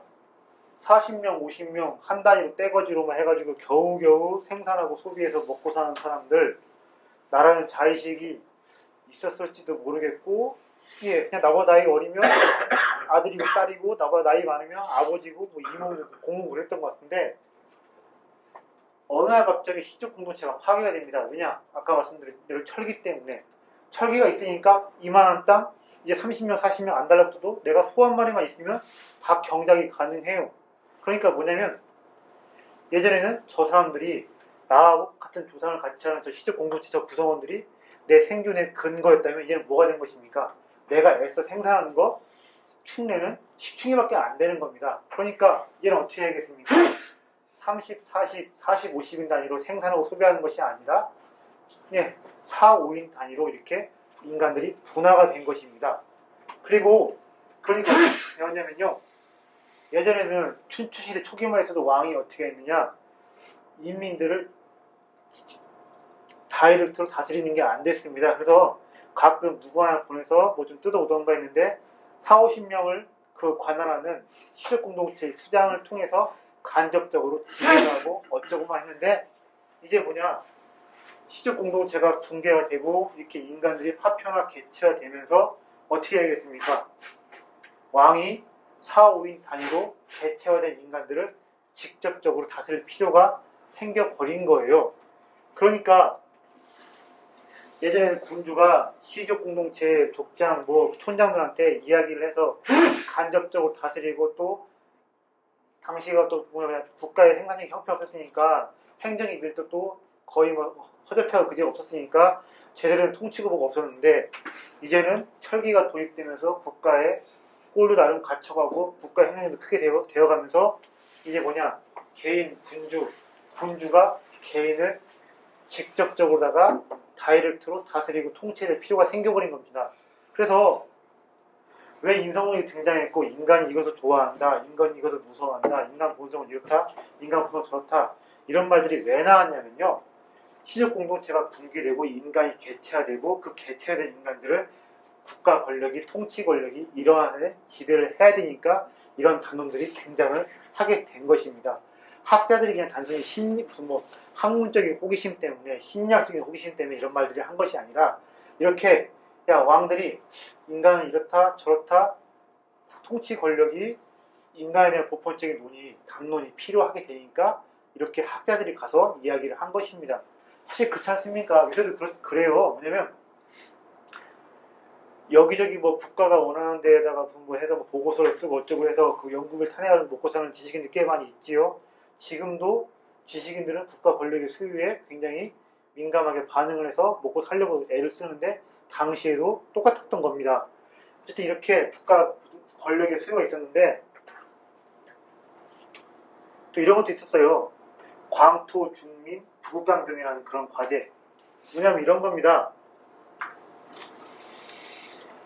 예전엔 내가 뭐 그냥 좁은 범위에 그걸 다스렸다면 이제는 그냥 넓은 범위의 인간들을 내가 다스리고 내 백성을 편입을 해야 하는 시대가 왔습니다. 그러니까 뭐냐면 어느 날 갑자기 어떤 나라를 멸망시킨 다음에 멸망시키면 어떻게 됩니까? 그 나라 백성을 다 죽이고 어쩌고 하는 게 아니죠. 내 백성으로 빠르게 편입시켜서 나의 통치에 순응하게 만들어서 제때제때 세금 내고 내가 언제든 간에 콜하면 와서 병역으로서 병역 그 짊어지는 그렇게 하게 만들었어야 했는데 철저하게 광토 중민 땅을 넓히고 백성들의 수를 불리고 부국강병 내가 아주 많은 사람들을 관할해야 되고 아주 많은 사람들을 지배해야 되고 적국의 백성들도 나의 백성으로 내 새끼로 소화를 시켜야 되는데 그러니까 더욱더 인간이란 어떤 거 같냐? 인간이란 뭐에 두려워하고 인간이란 게 어떤 인센티브에 반응을 하는 존재가 있냐? 이런 논의들이 나오게 된 것이죠. 자, 부국강병에서 어떻게 강병을 하려면 어떻게 됩니까? 잘 싸우게 하려면 단순히 겁만 줘서는 안 됩니다. 야, 이렇게 잘 싸우면 너한테 뭘 주겠다. 상을 내리고 어떻게 군공을 주고 자기를 올려주고 어떻게든가 인간을 최대한 동기부여를 시켜야만이 잘 싸우는 병사들로 만들 수가 있는데 이렇게 철저하게 인간은 이것에 반응한다. 인간은 이렇게 이런 인센티브 줘야만이 움직이고 모든 전력을 다해 싸운다. 부국강병 어떻게 보면 굉장히 군사적인 그런 야욕과 욕심 그런 것들이 더욱더 인성론, 인간의 이야기를 더 많이 부추긴 것입니다. 그래서 이런 것 같아요. 제자백과 시대가 왜 재미있느냐, 또 왜 이렇게 많은 사상들이 발전이 되었고 당시에 이러저런 것들이 많이 쏟아져 나왔느냐, 제가 보기엔 전쟁의 시대였으니까 그런 것 같습니다. 그리고 이런 것 같아요. 저는 이런 욕심이 있습니다. 어떻게 보면 그냥 똘끼 충만한 소리인데 제가 죽기 전까지 꼭 한번 강대국들끼리 전쟁을 봤으면 좋겠어요. 사람들이 전쟁하면 이제 무슨 걸 떠오르냐면요. 어디 뭐 찌질한 저기 무슨 뭐 반군들, 뭐 소수민족들 간의 다툼 이런 걸 생각하기 쉬운데 워낙에 전쟁을 요새는 잘 안 보다 보니까 근데 저는 꼭 한번 강대국들의 전쟁을 보고 싶습니다. 왜냐면 이런 거기 때문에 그래요. 전쟁이라는 것이 좀 봐야만이 전쟁이 이렇게 사회를 바꾸는구나. 전쟁이 이렇게 혁신을 불러오는구나. 전쟁이 이렇게 새로운 여러 가지 것들을 만드는구나. 그걸 통해서 인문학적인 그런 거 내공이 생긴다고 보는데 그런 것 같아요. 뭐냐면 그 특정한 대상에 대해서 내가 잘 알려면 어떻게 해야 됩니까? 이거 가지고 내가 이거에 대해 잘 알려면 어떻게 해야 됩니까? 많이 관찰하든가 많이 실험을 해야 되지요, 그지요? 근데 내가 인간에 대해서 잘 알고 싶다고 해서 인간 가지고 관찰은 모르겠지만 실험하면 됩니까? 안 됩니까? 안 됩니다. 하지만 이때는 뭐 어떻습니까? 전쟁이다 보니까 인간을 가지고 실험도 많이 할 수 있었고, 예, 인간도 실험도 할 수 있었고, 또 관찰도 많이 할 수 있었겠지요. 저는 그래서 인성론, 이때 인문학, 뭐 굉장히 인문학이랑 그런 들이 많이 나온 거, 제가 보기엔 전쟁이랑 이렇게 크게 작용을 하지 않았나 싶습니다. 사실 그리고 이때뿐만이 아닌 것 같습니다. 현대 경영학, 현대 심리학, 현대 교육사 그렇지 않나요? 1차 세계대전, 2차 세계대전에 큰 빚을 지고 있지 않나요? 그지요? 그때 사람들 가지고 관찰해보고 사람들이 이렇더라 은근슬쩍 실험도 많이 해보고 그러면서 뭐가 된 것입니까? 전 현대 이런저런 학문도 경영학, 행정학, 경제학, 뭐 교육학 다 양차 세계대전에 큰 빚을 지고 있다고 보는데 어쨌든 이때 학문의 발전, 인성론도 등장한 것도 전쟁에 커다란 빚을 지고 있다 생각을 하고 있습니다. 뭐 좀 여담일 수도 있지만 뭐 이런 게 있습니다. 중국에서 명의의 아이콘이 누가 있습니까? 다음 편자. 화타 편자 두 사람이 있지요. 화타는 언제적 사람입니까? 삼국시대. 삼국지 시대죠. 화타가 누구 팔 그거 치료했습니까? 누구 어깨 치료했습니까? 관우. 관우. 그리고 화타가 왜 죽었지요? 조조한테 까죽거리다 죽었지요. 예, 어떻게 다 죽었습니까? 조조 두통했다고 하니까 어떻게 했습니까? 이렇게 뚜껑을 열어봐서 한번 여기 씻어내야 한다고 얘기를 했지요. 그리고 화타라는 사람이 있습니다. 화타는 어느 쪽 사람입니까?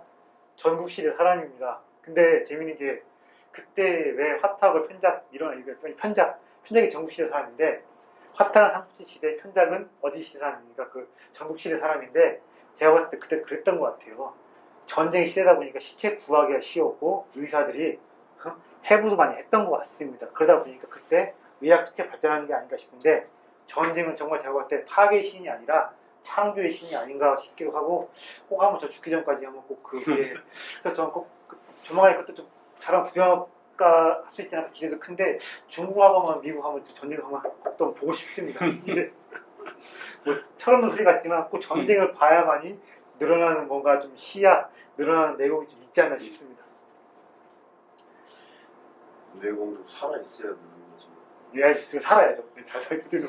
저는 안 죽어야죠. 전쟁이라는 게 그런 거 나만 안 죽으면 재밌는 게임 같기도 해요. 그리고 자 인성론이지만 어떻게 보면 정확하게 말하면 인성론입니다. 자 인이 있고 민이 있습니다. 인과 민이 차이가 있다는 거 아시죠? 인은 뭐고 민은 뭐예요? 인은 말 그대로 뭡니까? 성을 가진 사람들이 백성들입니다. 자 춘추 전국시대만 이거 명확히 했어요. 인은 뭐냐면요. 예 나름 성을 가진 사람들이고 교육과 문화의 수혜자들이며 국가에다가 이런저런 정치적 여론을 만들 수가 있는 사람이었습니다. 민은 뭡니까? 요새 말로 하면 뭡니까? 무지랭이들입니다. 소인들이고 야인들입니다. 뭐냐면 당시에 인간에 대한 이야기가 주로 포커스를 여기다 맞춘 게 아닌 게 아니라 여기다가 맞춘 거예요. 어떻게 하면 저 성밖의 야인들, 저 무지랭이들이 충실하게 조세, 병역, 생산에 종사해보고 자원으로서 기능하게 해볼까? 그런 고민들이 많이 있었습니다. 그래서 그냥 객체로서 자원으로서 인간을 전제해 본 경우가 많습니다. 그리고 계속해서 이런 이야기를 합니다. 호라는 이야기를 해요. 뭐냐? 인성문이 아니라 민성문이라고 했는데 저 객체들, 통치의 객체들, 저 야인들, 저 소인들 무엇을 좋아하고 무엇을 싫어하는지 그런 이야기들을 많이 합니다. 특히 한비하고 상이 그런 얘기를 많이 하는데 이런 거예요. 백성들은 고통을 싫어한다. 백성들은 상과 그걸 좋아한다. 그러니까 뭐냐면요. 쟤들이 뭘 좋아하고 뭘 싫어하고 뭘 무서워하고 뭘 꺼리고 뭘 기꺼이 하려고 하는지 정확히 그런 것들을 알아내야만이 쟤들 가지고 내가 전쟁을 하고 국가에 대한 자원을 충실하게 기능하게 만들 수가 있다는 것인데 계속해서 인성론을 이야기할 때 호오 뭘 좋아하는지 뭘 싫어하는지 이야기를 계속해서 합니다. 자 그리고 이제 본격적으로 제 성악설에 대한 이야기를 할 것인데 가기 전에 이런 얘기 좀 해봤으면 좋겠어요. 사람들이 성악을 하면요 악을 영어의 이빌로 많이 좀 생각을 많이 하는데 동양의 악이라는 것을 영어의 이빌과 정확히 매치가 되는 걸까요? 안 되는 걸까요? 아니다. 보통 이렇게 성선, 성화 어쩌고 하다 보면 이렇게 서구의 이빌, 또 서구적 선악 개념 가지고 이해를 많이 하는데 그렇지가 않은 것 같습니다. 무슨 말이냐면요. 기독교, 조로아스터교 어떤 절대신, 유일신이 있고 그 유일신에 맞서는 악마가 있고 이렇게 서로 죽고 죽이고 절대 뭐 양립할 수가 없는 서구적인 선악 개념, 일신론, 유일신론 개념에서 나온 그 선악 개념과 동양에서 말하는 인성론에서 말하는 선과 악을 매치시키고 연결짓는다 하면요 굉장히 커다란 오해가 생깁니다. 그러니까 이런 거예요. 어떤 악마, 사탄, 존재와 실체로서의 악 이런 얘기 거의 안 합니다. 무슨 말이냐면 이런 겁니다. 어떤 현상과 상황이에요. 쟤 틀려먹은 놈이야, 정말 악한 놈이야 이런 식의 얘기보다는 지금 상황이 혼란스럽네, 지금 국가가 무질서하네, 그냥 뭐냐면 이런 겁니다. 실체로서의 그런 얘기하는 것이 아니라 어떤 상황을 보고 이야기하는 것이며 또 이런 것입니다. 선, 악, 하나가 죽고 하나가 사는 것이 아니라 그냥 어떻게 보면 양쪽 계산, 그냥 상대적인 개념일 뿐인데 이런 겁니다. 선은 악보다 뭐 선, 천사, 무슨 뭐 유신, 악, 악마 무슨 그런 것이 아니라 선은 악보다 사회화가 좀 많이 됐고 예의 염치를 알고 법과 규범을 준수하고 그러니까 얼마든지 악한 사람과 악한 사회도 조금씩 정도를 높여서 선에 가까이 갈 수 있도록 얘기를 합니다. 그래서 하나가 죽고 하나가 사는 너 죽고 나 죽자 이렇게 서구식 이분법, 서구식 이혼론, 유일신론에 바탕한 그런 악 개념 가지고 동양에서 말하는 악, 성서, 성악을 이해하시면 안 됩니다. 법가도 순자도 묵자도 서구식의 악 가지고서 쟤 틀려먹은 놈이야, 날 때부터 싹수가 노래, 쟤 정말 악마 같은 애야 이런 얘기는 한 번도 한 적이 없습니다. 다만 사회가 혼란스럽고 무질서가 있고 그러니까 그것들을 어떻게 해보자, 적절하게 질서를 부여해보고 혼란을 다스려 가보자, 그런 상태가 뭐겠습니까? 선이라는 것입니다. 그래서 악과 선을 절대적으로다가 대립하는 것이 아니라 이렇게 옮겨갈 수가 있고 양적으로 계산도 가능한 그런 거라고 볼 수가 있는 것입니다. 그리고 성악설 하나하나 얘기를 해보면 이런 게 있습니다. 인간에 대한 멸시 절대 아닙니다. 그리고 인간이 아니라 사회를 보는 이론입니다. 그래서 순자든 법가든 묵가든 하나하나 그 개체를 놓고 이야기하기보다는 사회, 국가 이런 것들만 이야기를 하고 또 현실을 보는 사람 아까 설명했지요. 근데 특히 이런 얘기를 많이 합니다. 현실을 보는데 현실이 참 혼란스럽다. 전국 치루, 춘추 오패 참 너무 전쟁이 치르다 보니까 고통을 겪는 사람들이 많다. 그래서 이 사람들은 뭘 얘기하냐면요. 성악설은 인간이 글려먹었다. 인간의 본성이 악하다. 이런 이야기를 주로 하지 않고 무슨 얘기를 하냐면 사회가 혼란스럽고 사회가 어지럽다. 그렇게 해서 이 사람들은 이런 얘기를 합니다. 어떻게 해서 하면 어떻게 해야만이 이런 혼란과 무질서, 범죄, 범법행위, 너무 치열한 전쟁 상황을 종식시켜볼까 계속 그런 이야기들을 합니다. 그런데 또 이런 얘기도 하죠. 현실에도 혼란이라든가 또 범법행위라든가 무질서라든가 이런 것들이 왜 일어났냐? 감정과 욕망 때문이다. 감정과 욕망 때문에 인간이 일탈행위도 하는 것이고 법과 규범도 어기는 것인데 그래서 맹자, 공자하고 다르게 인간의 감정과 욕망을 굉장히 적나라하게 있는 그대로 보려고 하고 해보려고 노력을 굉장히 많이 했습니다. 왜냐? 그것들이 인간의 어떤 혼란, 사회의 어떤 무질서를 일으키는데 숨기지 말고 성욕, 식욕 절대 숨기지 말고 있는 그대로 드러내서 봐야만이 답을 찾을 수가 있다는 거예요. 여기서 억누르려고 하지 않고 그놈을 직시를 하고 뭔가 공정했다는 느낌들을 주는데 그건 왜 그러는 거죠? 그때 감정과 욕망을 긍정했다 그랬잖아요. 근데 감정과 욕망을 직시를 하고 그걸 억압을 해야 되겠다 이렇게 할 수도 있잖아요. 감정과 욕망, 왜냐 이게 사람이 그런 말을 합니다. 절대 순자가 이런 말을 합니다. 식욕, 성욕, 음식, 남녀 이런 것들은 뭐냐면 없앨 수가 없는 거라고. 그러니까 어떻게 되면 뭐냐면 이런 겁니다. 마음대로 추구하는 게 문제지 방종을 해서 추구하는 게 문제지 적절히 추구하게 하는 것은 오히려 나쁜 게 아니다. 그래서 순자가 이런 말을 많이 합니다.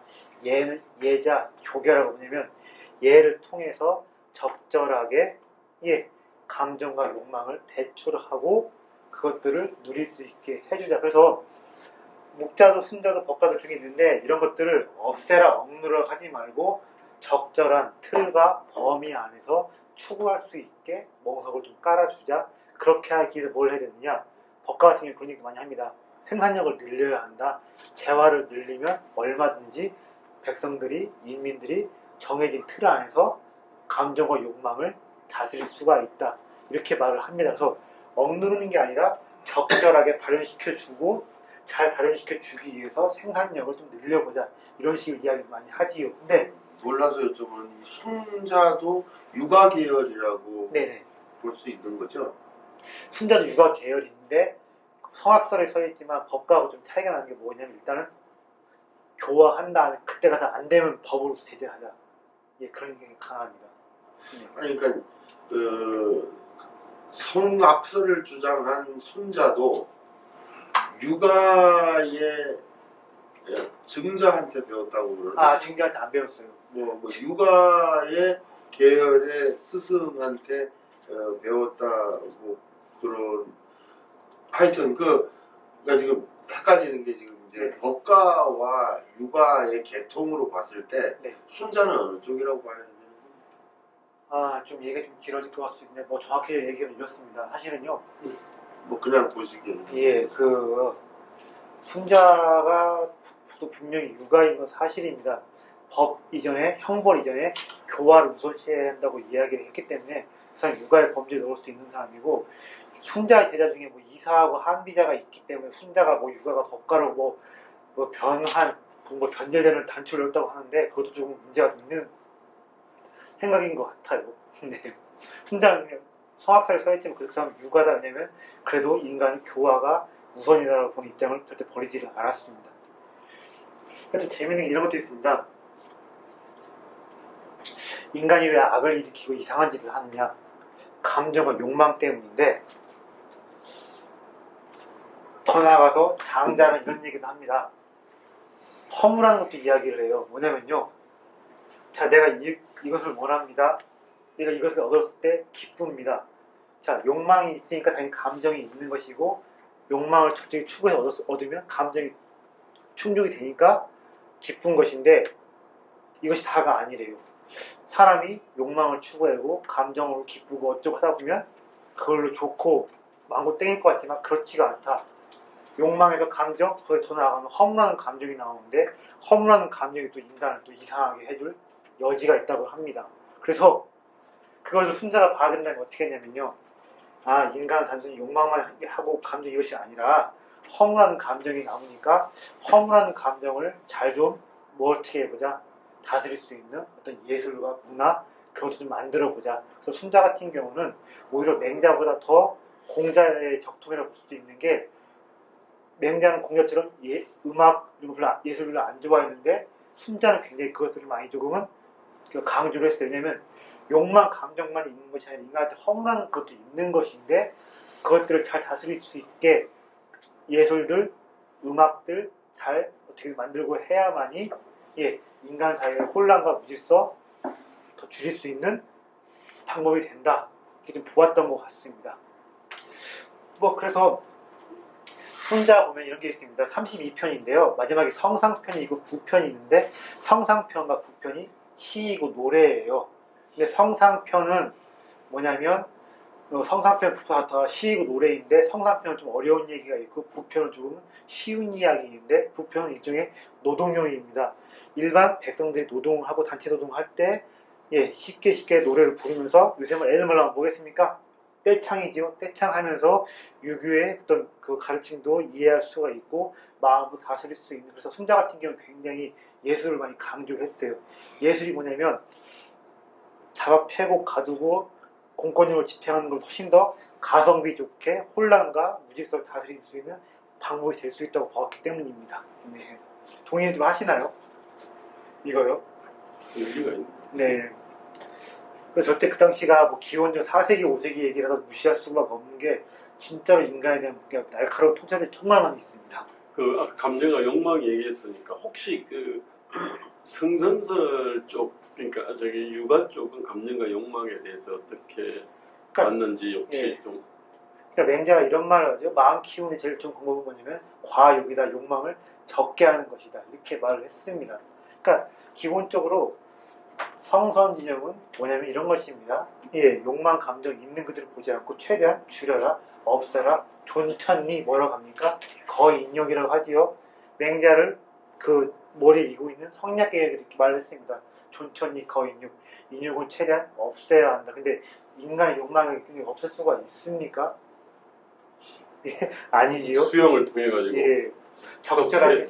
예, 적절하게 발산을 통해서 그것들을 다스릴 수 있는 여지를 만들어 놓아야 하는데 거기서 좀 우리가 좀 성선동 진영을 왜 너무 나이브 했죠. 인간의 감정과 욕망을 있는 그대로 드러낸 다음에 이야기하려는 것을 잘 안 했습니다. 근데 아직까지 한국 사회가 인간의 감정과 욕망들을 잘 좀 드러내놓고 이야기를 하고 그럴 수가 있는 사회인지 잘 모르겠다는 생각 많이 해봤습니다. 인간의 감정과 욕망을 있는 그대로 다 드러내면은 그거는 동물의 세계가 되지 않나요? 그러니까 다 드러낸다는 것이요. 내가 먹고 싶어. 그럼 제가 여기서 벗으면 네. 기분 언짢아지잖아요. 그러니까 그러니까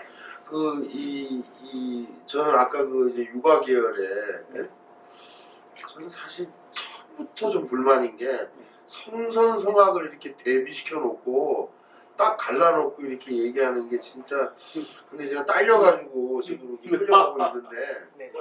그 감정과 욕망이라는 거 있잖아요. 예. 그걸 이 공명에서도 네. 무조건 억누르라고 그러지는 않지 않나요? 무조건 억누르면은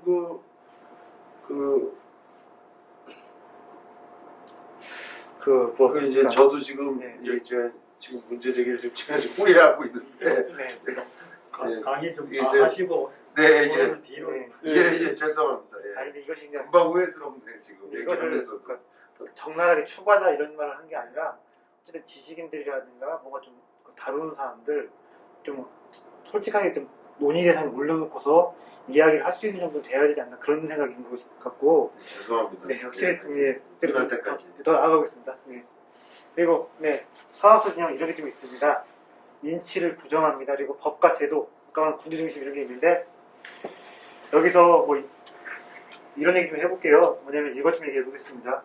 제가 봤을 때 제가 느끼기에는요 현대 사회과학은 기본적으로 다 성악설인 게 아닌가 싶어요. 그러니까 서구 근대가 만드는 사회과학, 현대 사회과학은 제가 봤을 때 다 성악설이 아닌가 싶은데 인간은 기본적으로 욕망, 감정, 이익을 추구하는 존재들이고 인간의 감정이라든가 인간의 변덕, 의지를 믿을 수가 없다. 그래서 인치 부정 무슨 말이냐 하면요 인간의 마음이라는 것이 언제 어떻게 변할지가 모르니까 인간의 변덕 언제 어떻게 변할지 모른다. 높으신 분의 심기에 내가 늘 살피는 것이 아니라 명확하게 성문화시키는 법과 제도로 가야 한다는 것인데 저는 기본적으로 가장 뭐가 그렇게 생각하냐면 현대 뭐 사회과학, 근대 사회과학 뭐 그것들이 만들어놓은 여러 가지 뭐 제도와 틀 그 중에서 제가 봤을 때 민주주의가 어쩌면 성악설에 그 기초에 있는 게 아닌가 싶어요. 왜냐면 민주주의가 어떤 걸 핵심으로 합니까? 삼권 분립을 시켜놓고 서로 견제, 감시를 하게 하지요. 그것도 제가 봤을 때는 인간을 못 믿겠으니까 서로 어떻게 해야 한다? 감시하고 견제하게 해야 한다. 그래서 민주주의만 봐도 저는 현대 서구가 만들어놓은 문명의 기초라든가 이런 근대 사회과학들이 다 그냥 성악설에 처있다고 보는데 성선보다는 성악설 진영을 더 열심히 공부해봐야 어떻게 서구의 근대 과학, 사회과학, 현대 사회과학도 저를 잘 이해할 수 있지 않나 이렇게 생각을 해보고 있습니다. 그리고 이 사람들은 성악, 인간의 본성을 좀 부정적으로 본 건 사실이지만 그렇다고 해서 인간의 본성이 계속해서 나쁜 인간이 계속 나쁘게 산다. 어지러운 사회가 무질서한 사회가 계속해서 혼란스러워진다. 이런 얘기를 하진 않습니다.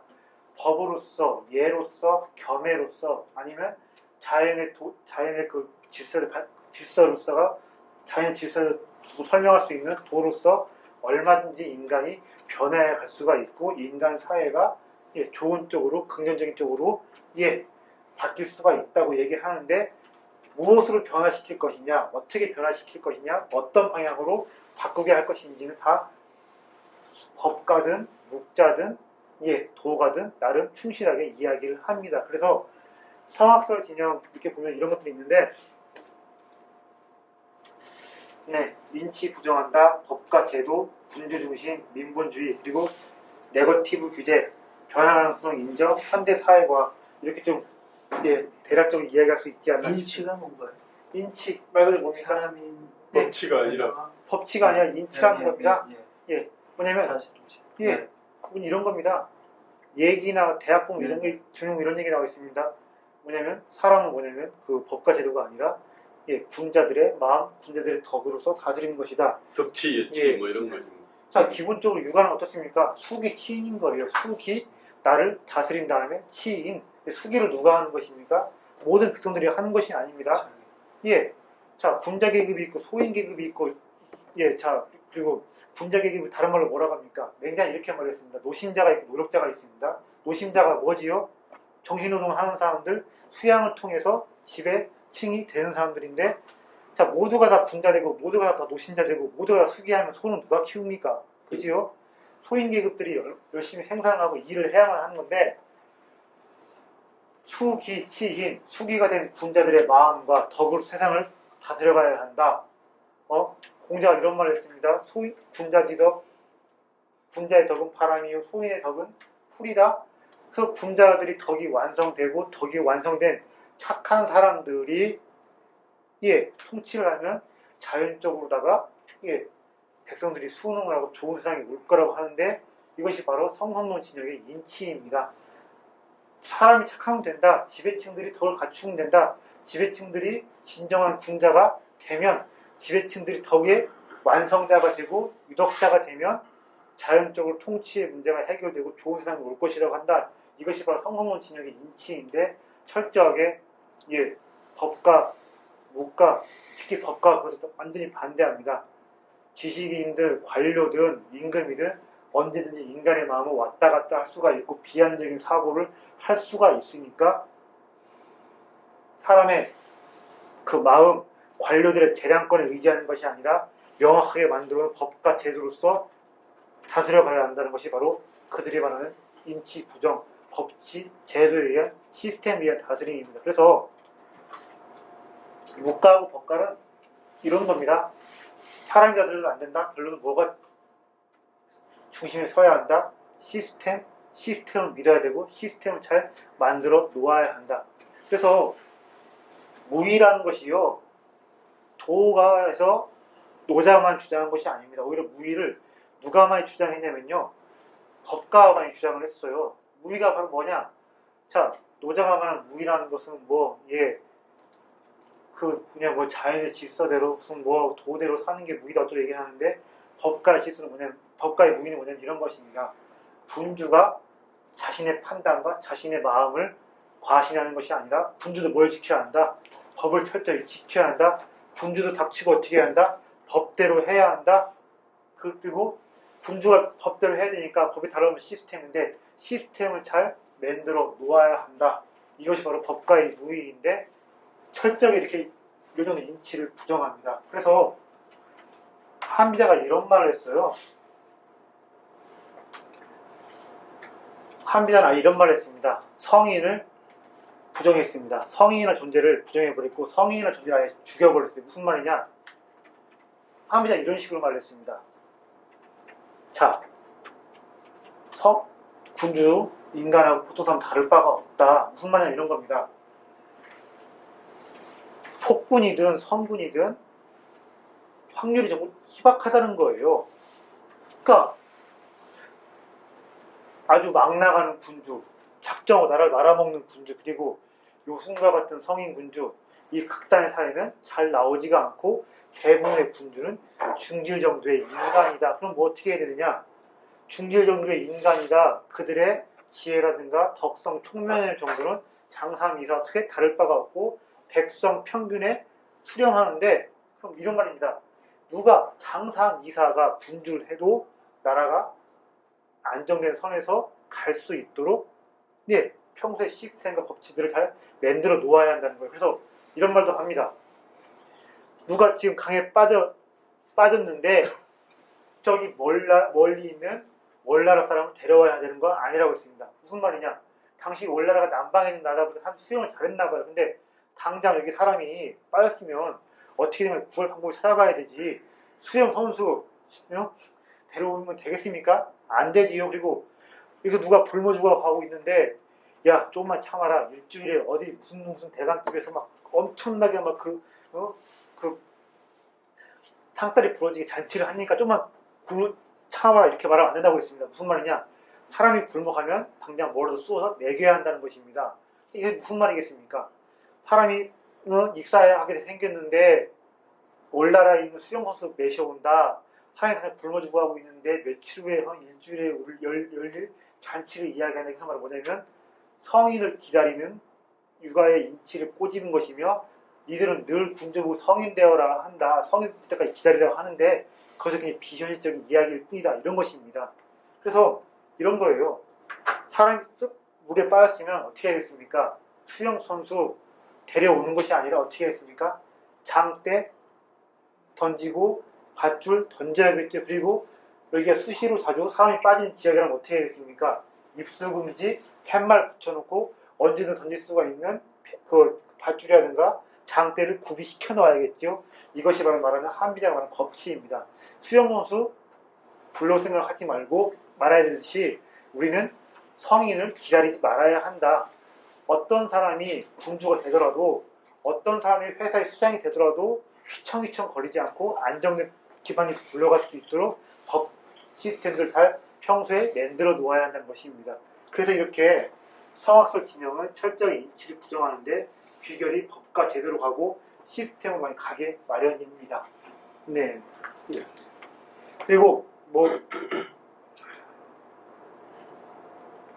이런 얘기 좀 해볼게요.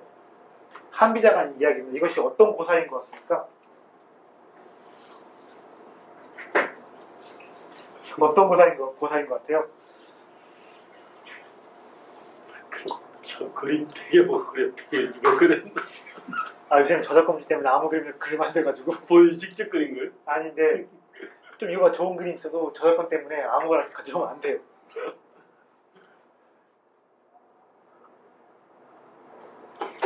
이거 다 고사 아시죠? 네, 아시죠? 이거 어떤 얘기입니까? 먹던 복숭아를 임금한테 주니까 네가 나를 이렇게 생각하는구나. 네. 그랬는데 저 왕이 이제 나중에 늙고 이 사람이 이제 그 좀 이쁜 기가 가시니까 저 자식이 옛날엔 자기가 먹던 복숭아를 날 줬는데 저 자식 저거 아주 죽일 놈이다. 그러니까 뭐 정확히 해주셨는데 이런 거죠. 위나라 영공이라는 사람이 있었습니다. 논어에서 나오는 사람이지요. 얘는 누굽니까? 미자라는 사람입니다. 당시에 임금이 척만 두는 게 아니라 남자 척도 두었습니다. 근데 얘가 좀 이 기억을 많이 받았나 봐요. 그래서 어떻게 했냐면 왕한테 허락도 안 받고 왕의 수레를 타고서 그러니까 그걸 타고 어디 간 것입니까? 어머니 찾아갔습니다. 어머니 아프다고 하니까. 근데 그 얘기 들으니까 왕이 처벌을 해야 됩니다. 근데 처벌을 안 했어요. 그냥 처벌 받는 것을 무릅쓰고 제가 내 수레를 타고 나갔는데 어머니는 효심이 지극한가 보네. 봐줬습니다. 그리고 거기서 그쳤으면 좋았을 텐데 이렇게 같이 데이트를 하다가 복숭아를 따먹었는데 맛이 있으니까 어떻게 했습니까? 다 먹은 게 아니라 남은 것을 왕한테 드셔보라고 자셔보라고 줬는데 그러니까 이것도 참 거지 같은 행동이지만 워낙에 귀여워했으니까 그냥 넘어가고 허허 자기가 먹던 걸 놔주는 거 보니까 진심으로 날 아끼는 거 보나 웃었습니다. 그런데 어떻게 했습니까 나중에? 자 나이가 먹고 얘가 좀 살이 찌고 막 피부가 푸석푸석해져 이렇게 됐나 봅니다. 미모가 맛이 갔나 봐요. 그러니까 왕이 귀여움이 끝이 난 모양인데 조그마한 사고를 치니까 이렇게 불러왔습니다. 그래서 조그마한 사고를 쳐서 이렇게 불러왔는데 지금 사고만 가지고 혼을 내는 것이 아니라 저놈은 원래부터 몹쓸 놈이었고 글러 처먹은 놈이었다. 옛날에 말이야 내 허락도 안 먹고 내 자동차 끌고 밖으로 나갔고 그리고 지가 처먹던 거 나한테 먹으라고 줬다 하면서 뭐라고 하는 건데 뭡니까? 자, 똑같은 행동인데 예전에는 어떻게 했습니까? 칭찬해주고 막 격려해줬습니다. 근데 시간이 지나니까 어떻게 한 겁니까? 똑같은 행동인데도 혼을 내고 무거운 벌을 내렸지요. 이것은 한비자가 이런 겁니다. 인간의 마음은 변덕이 심하고 네, 언제든 바뀔 수가 있으니까 사람 마음, 높으신 사람의 심기에 의존해서는 안 된다. 누구든 왕이든 관료든 철저하게 법에 따르게 해야 되고 법치에 해야 된다. 그래서 이것은 뭐냐면 인치를 부정한 그것입니다. 한비자가 이런 게 많아요. 수두대토 고사 아시죠? 그거 뭡니까? 토끼를 기다리다.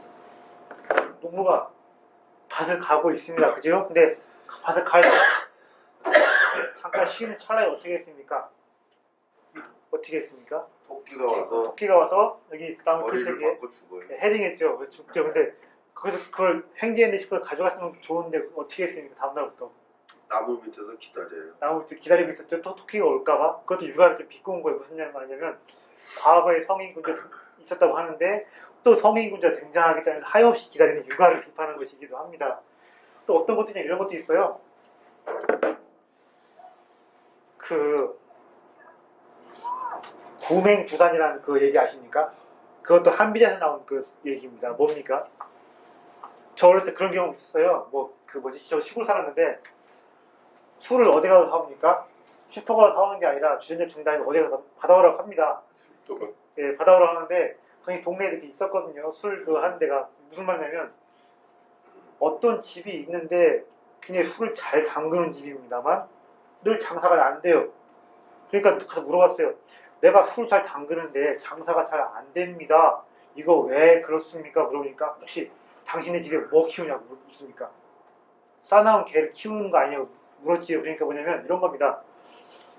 술을 잘 담가놨지만 맨날 아이들이 주전자를 다 가지고 심부름 오는데 싸나운 개가 물려고 하니까 아이가 술을 사가는 겁니까? 못 사가는 겁니까? 못 사가는 것이지요. 그러니까 이것은 무슨 얘기냐면 이런 겁니다.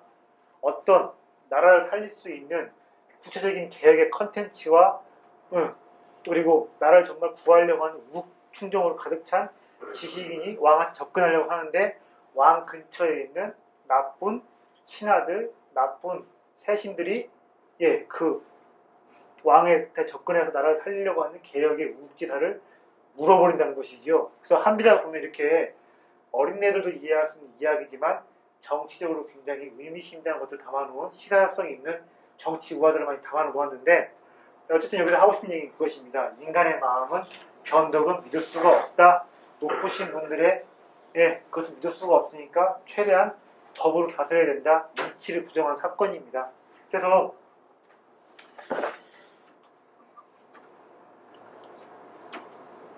대략은 성악설에 대해서 설명을 좀 드린 것 같은데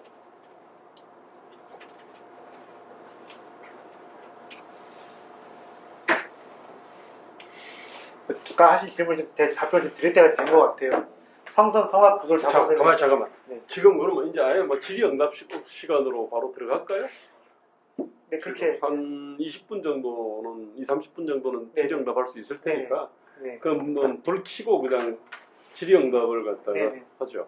그리고 참고로 지금 이 자료 있잖아요. 이거를 갖다가 오신 분들한테 카톡으로 보내드릴 테니까 우리 경민 씨가 돌려가지고 그 명단 있지 않습니까? 그죠? 그거 사인하십시오. 그러면은 그 핸드폰 번호하고 이메일 있으면은 그쪽으로 오늘 그 자료 있잖아요.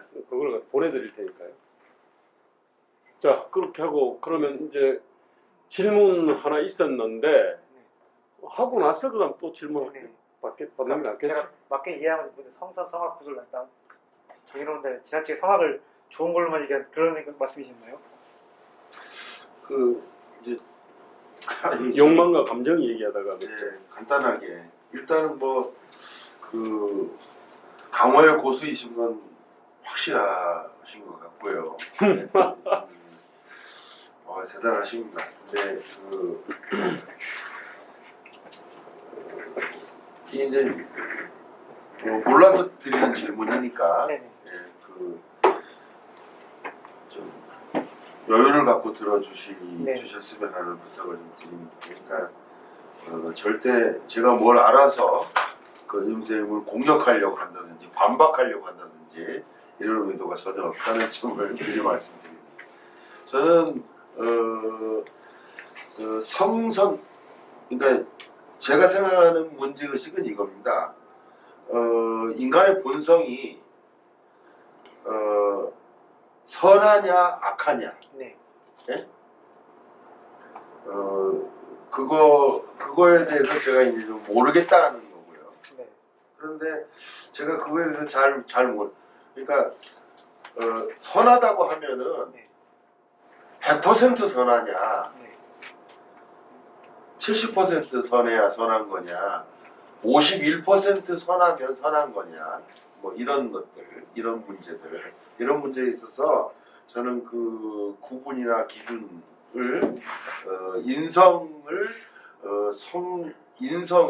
본성을, 인간의 본성을 선하냐 악하냐는 기준으로 해서 그 프레임으로 이렇게 전개되는 이야기들, 이런 부분들에 있어서 저한테는 좀 설득력이 떨어진다, 이런 문제의식인 거고요.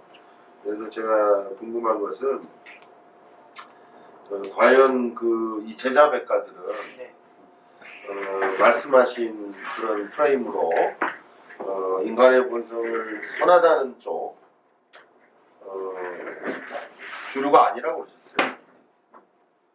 또 악하다는 쪽, 이거 말고 제자백가 중에 네. 선하다 악하다, 네. 성선이냐 성악이냐로 구분되지 않는 백가가 있는지, 네. 그거를 좀 있다면 그거를 좀 소개해 주셨으면 하는 질문입니다. 서구교회.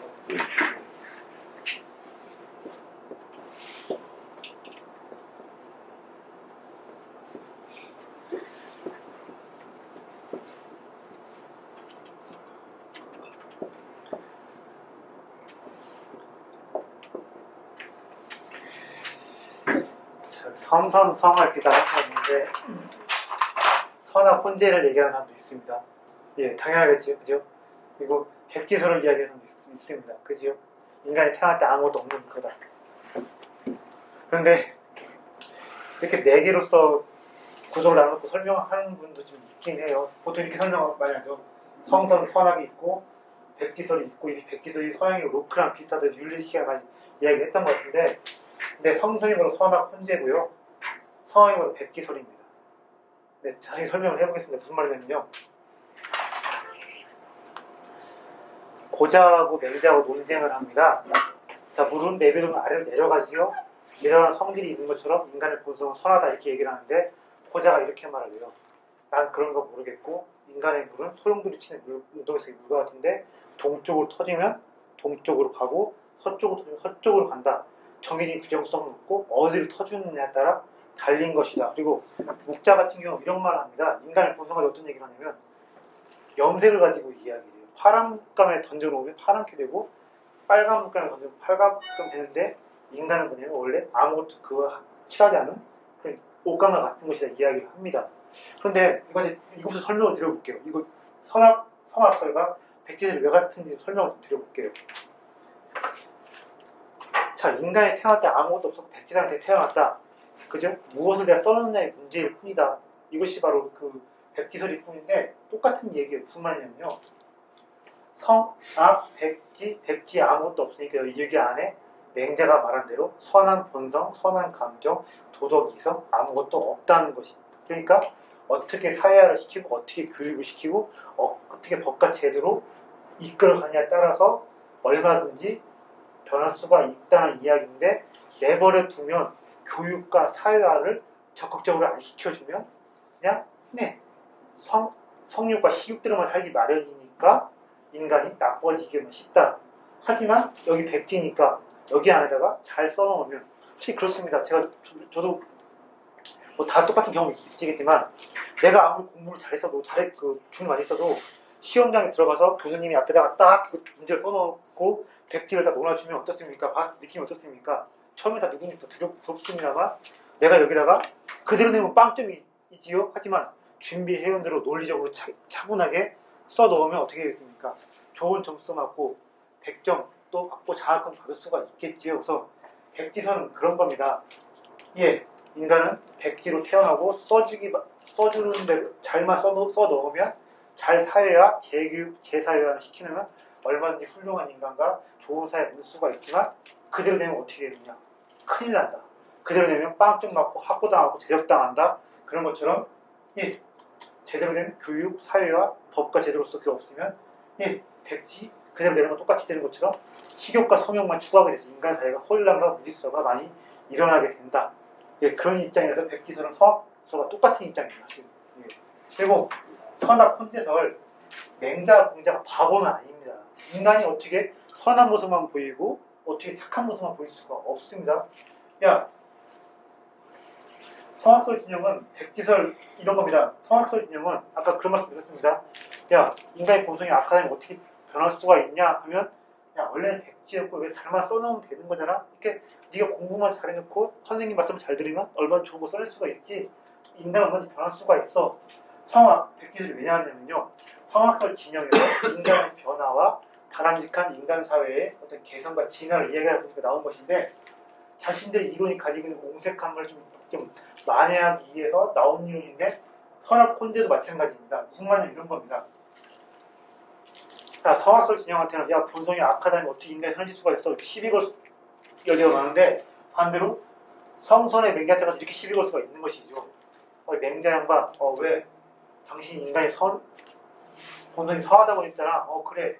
그런데 이런 인간 사회 혼란과 무질서가 왜 일어나는데 누구든지 가서 맹자한테 따질 수가 있는 것이지요. 맹자는 숨에서 이렇게 얘기를 합니다. 선, 악, 혼재다. 무슨 말은 이런 것입니다. 인간의 마음에 두 개가 있대요. 심지간과 이목지간이 있대요. 심지간은 이성, 도덕 이것입니다. 이목지간은 뭡니까? 말 그대로 외부 세상에 이끌려가는 인간의 식욕, 성욕 그쪽을 담당하는 것입니다. 감관계. 예, 근데 그래서 이런 거예요. 인간의 이성계, 감관계. 네, 근데 잘 표현 주셨는데 인간 안에 분자와 같은 이성 이쪽이 있고 인간 안에 소인과 같은 이목지간이 있는데 대부분의 사람들은 이목지간 욕구들이 끌려가지만 그러다 보니까 인간 사회에서 혼란과 범죄가 일어나지만 그래도 분자들만큼은 마음 안에 있는 심지관을 잘 따라가서 그들이 훌륭한 지식인 관료 지도층이 되어서 사회를 이끌어갈 수 있고 그들이 진리에 감시하니까 임금도 절대로 무시하지 말고 스승으로서 받들어가서 국정의 파트너 존중해줘야 한다 이렇게 나가는 것이죠. 그래서 맹자도 나름 이렇게 인간 사회의 혼란과 무질서가 왜 이러한지 이야기를 하는데 이렇게 4개의 프레임으로 설명해 주는 경우도 있는데 그것은 틀린 것입니다. 엄밀히 말하면 성선은 선악 혼재가 맞는 것이고 성악과 백지설은 똑같은 이야기입니다. 근데 아까 말씀드린 대로 자, 학생들한테 시험지를 나와줍니다. 다 공부 잘하는 애들이고 똑같이 열심히 준비해왔지만 나름 뭡니까? 써내는 거 다 다르겠지요? 그지요? 그래서 뭐냐면 백지인 인간에다가 묵자 같은 경우는 겸해를 써넣으라고 얘기한 것이고 누구죠? 장자하고 노자는 도를 써넣어라 이야기를 한 것이고 법가 같은 경우는 법을 써넣어라 법을 알게 해라 이야기를 해준 것인데 법가는 놀라운 게 이런 게 있어요. 사항 같은 경우는 진나라에서요 여건만 됐으면 의무교육을 하려고 했어요. 무슨 말이냐 이런 겁니다. 철저하게 인간은 사회화를 시켜놓아야만 착해질 수가 있고 법을 준수하고 괜찮은 백성이 될 수가 있는 것인데 법관, 법리, 법관이라는 말이 처음에 거기서 등장했습니다. 법관, 법리라는 법 전문 교육 공무원을 뽑은 다음에 지방으로 파견하라고 했습니다.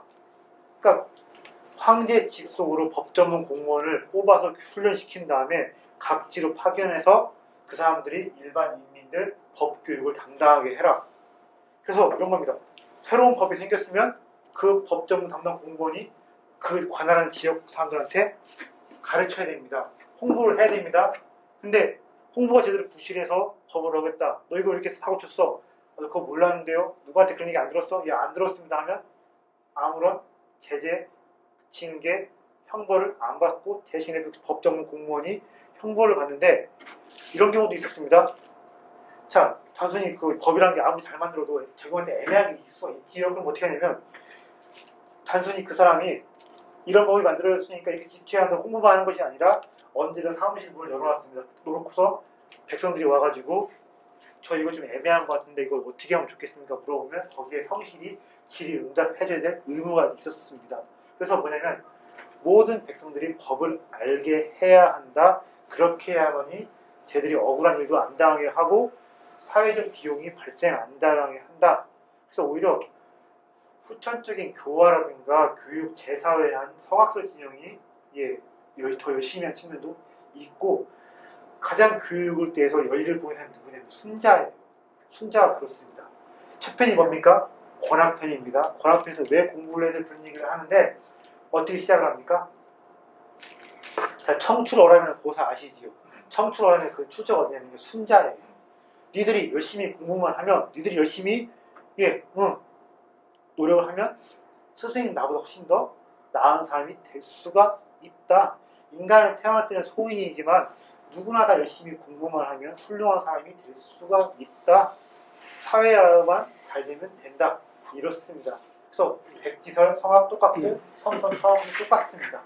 나중에 네. 이것이 네. 어떻게 되냐면요.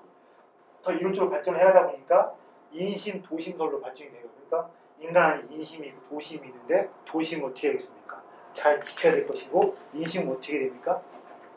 어지간하면 이렇게 해야겠지요. 그래서 이 성선, 선악, 훈제 이런 이론들이 나중에 성례에 발전이 되고 또 한국에 들어와서 우선 조선 성리학의 인심, 도심설이니 사단, 칠정론이니 거기까지 확대가 된 것이지. 그래서 한국은 명확히 말하자면 공자의 나라이기보다는 맹자의 나라가 아닌가 싶습니다.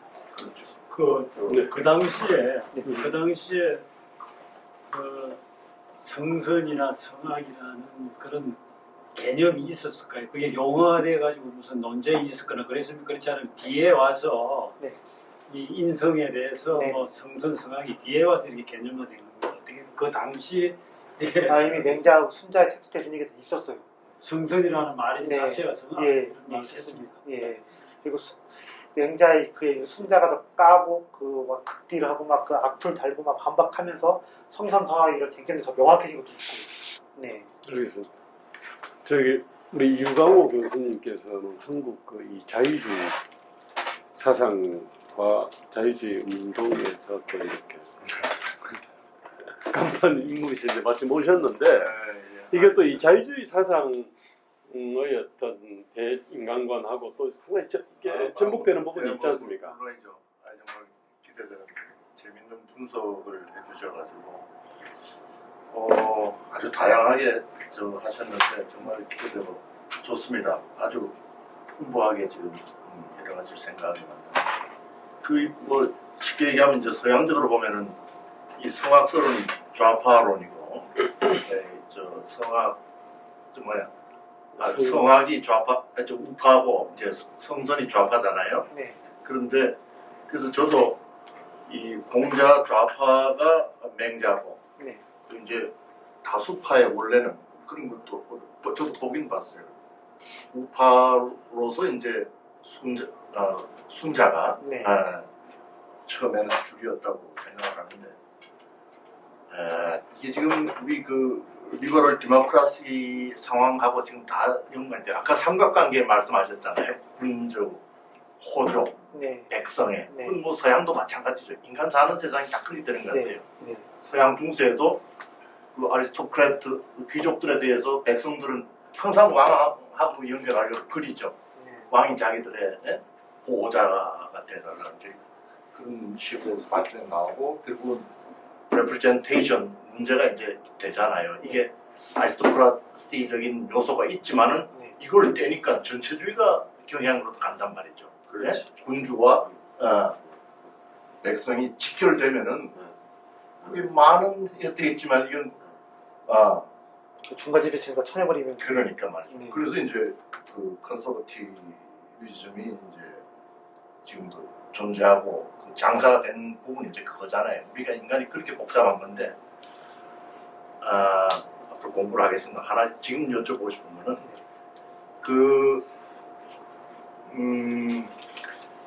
자 다수파인 성학설과 성선설로서 그 공자적으로 이제 말하자면 학문의 첫 출발이죠. 네. 저 주주 시대 그렇게 시작을 했는데 왜 중국에서 네. 성선설 소수파가 이겼느냐? 네. 국교가 되고 더군다나 그 중에 아주 좌파 중에 좌파인 맹자는 이제 송학에서 완전히 나오잖아요.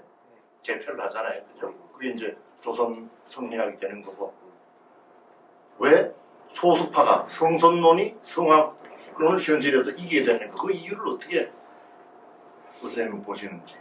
한나라 때는 그 뭐죠? 단순히 권력에 의한 것이냐 아니면 인간 전체의 어떤 그야말로 심론의 네. 심성의 그 영향? 좀 경제적인 거 좀 있지 않나 싶은데 한나라 때는 분명히 이때는 주류 그 사상이 그 육아였지만서도 맹자가 아니고 순자였어요. 그렇죠. 그때는 맹자는 뭐 치지도 않았죠. 그냥 예. 하나의 소수 이론가 중에 하나의 예. 정도. 제갈량의 그 뭐죠 그 아들한테는 계좌성을 봐도 그 사람이 꽤나 글씨를 읽은 사람인데 순자적인 뭔가 있는 것 같고 공영이라든가 또 삼국지나 책사 누구죠 순우순유도 그쪽 집안 사람 같은데 그 사람들 뭐 전란 시대가 있으면 대학 세대 사람 양반들인데 그 사람들이 순대적 유학이 아닌 것 같거든요. 근데 한대가 무너지고 나서 왜 그런지 반성을 하게 되면서 순대적 유학에 대한 좀 점검과 반성이 있었고 송나라 때 뭐 가면서 어떻게 됐냐면 제가 봤을 때는 그 지주들 지방에 있는 지주들 많은 땅을 거느린 지주 사대부들 이 사람들 입장에 봤을 때는 순자보다는 맹자가 더 우리들 기득권을 이들 더 잘 대변할 수가 있는 게 아니냐면 인간의 본성은 선하다 보니까 함부로 국가 권력과 왕이 우리들 가르치려고 하거나 침해하지 마라 내비둬라 굉장히 뭐냐면 자신들의 자유라든가 기득권을 보장해 주는 것인데 그래서 속내 들어서면 완전히 사대부들이 생각을 한 것 같아요. 우리들 입장에 기득권은 제일 맹자가 맞는 것 같다. 다만 또 뭐가 또 변했냐면요. 양자랑 밑에 복권, 광군, 양자랑 밑에 누가 있으니까 상인 세력들이 있는데 이 사람 입장에서는 정통 그거보다는 아무래도 양명학, 상업적인 자아를 긍정하는 또 웃기는 게 재밌는 게요. 양명학을 이야기하고 양명학을 긍정한 그 중국 장강 쪽이라든가 장강 중아리 쪽에 그 도시들이 있어요. 거기들 도시들을 보면 또 재밌는 게 굉장히 왕한석을 좋아하고 법가를 또 좋아합니다. 무슨 말이냐 하면요. 법가, 양명학 굉장히 우리 한국교회 봤을 때는 안 친할 것 같은 사람이 그 학파인데도 양명학 항상 한다는 사람들이 법가에 대해서 적대시하게 굉장히 친화적이었어요. 무슨 말이냐? 법가가 자유주의적입니다.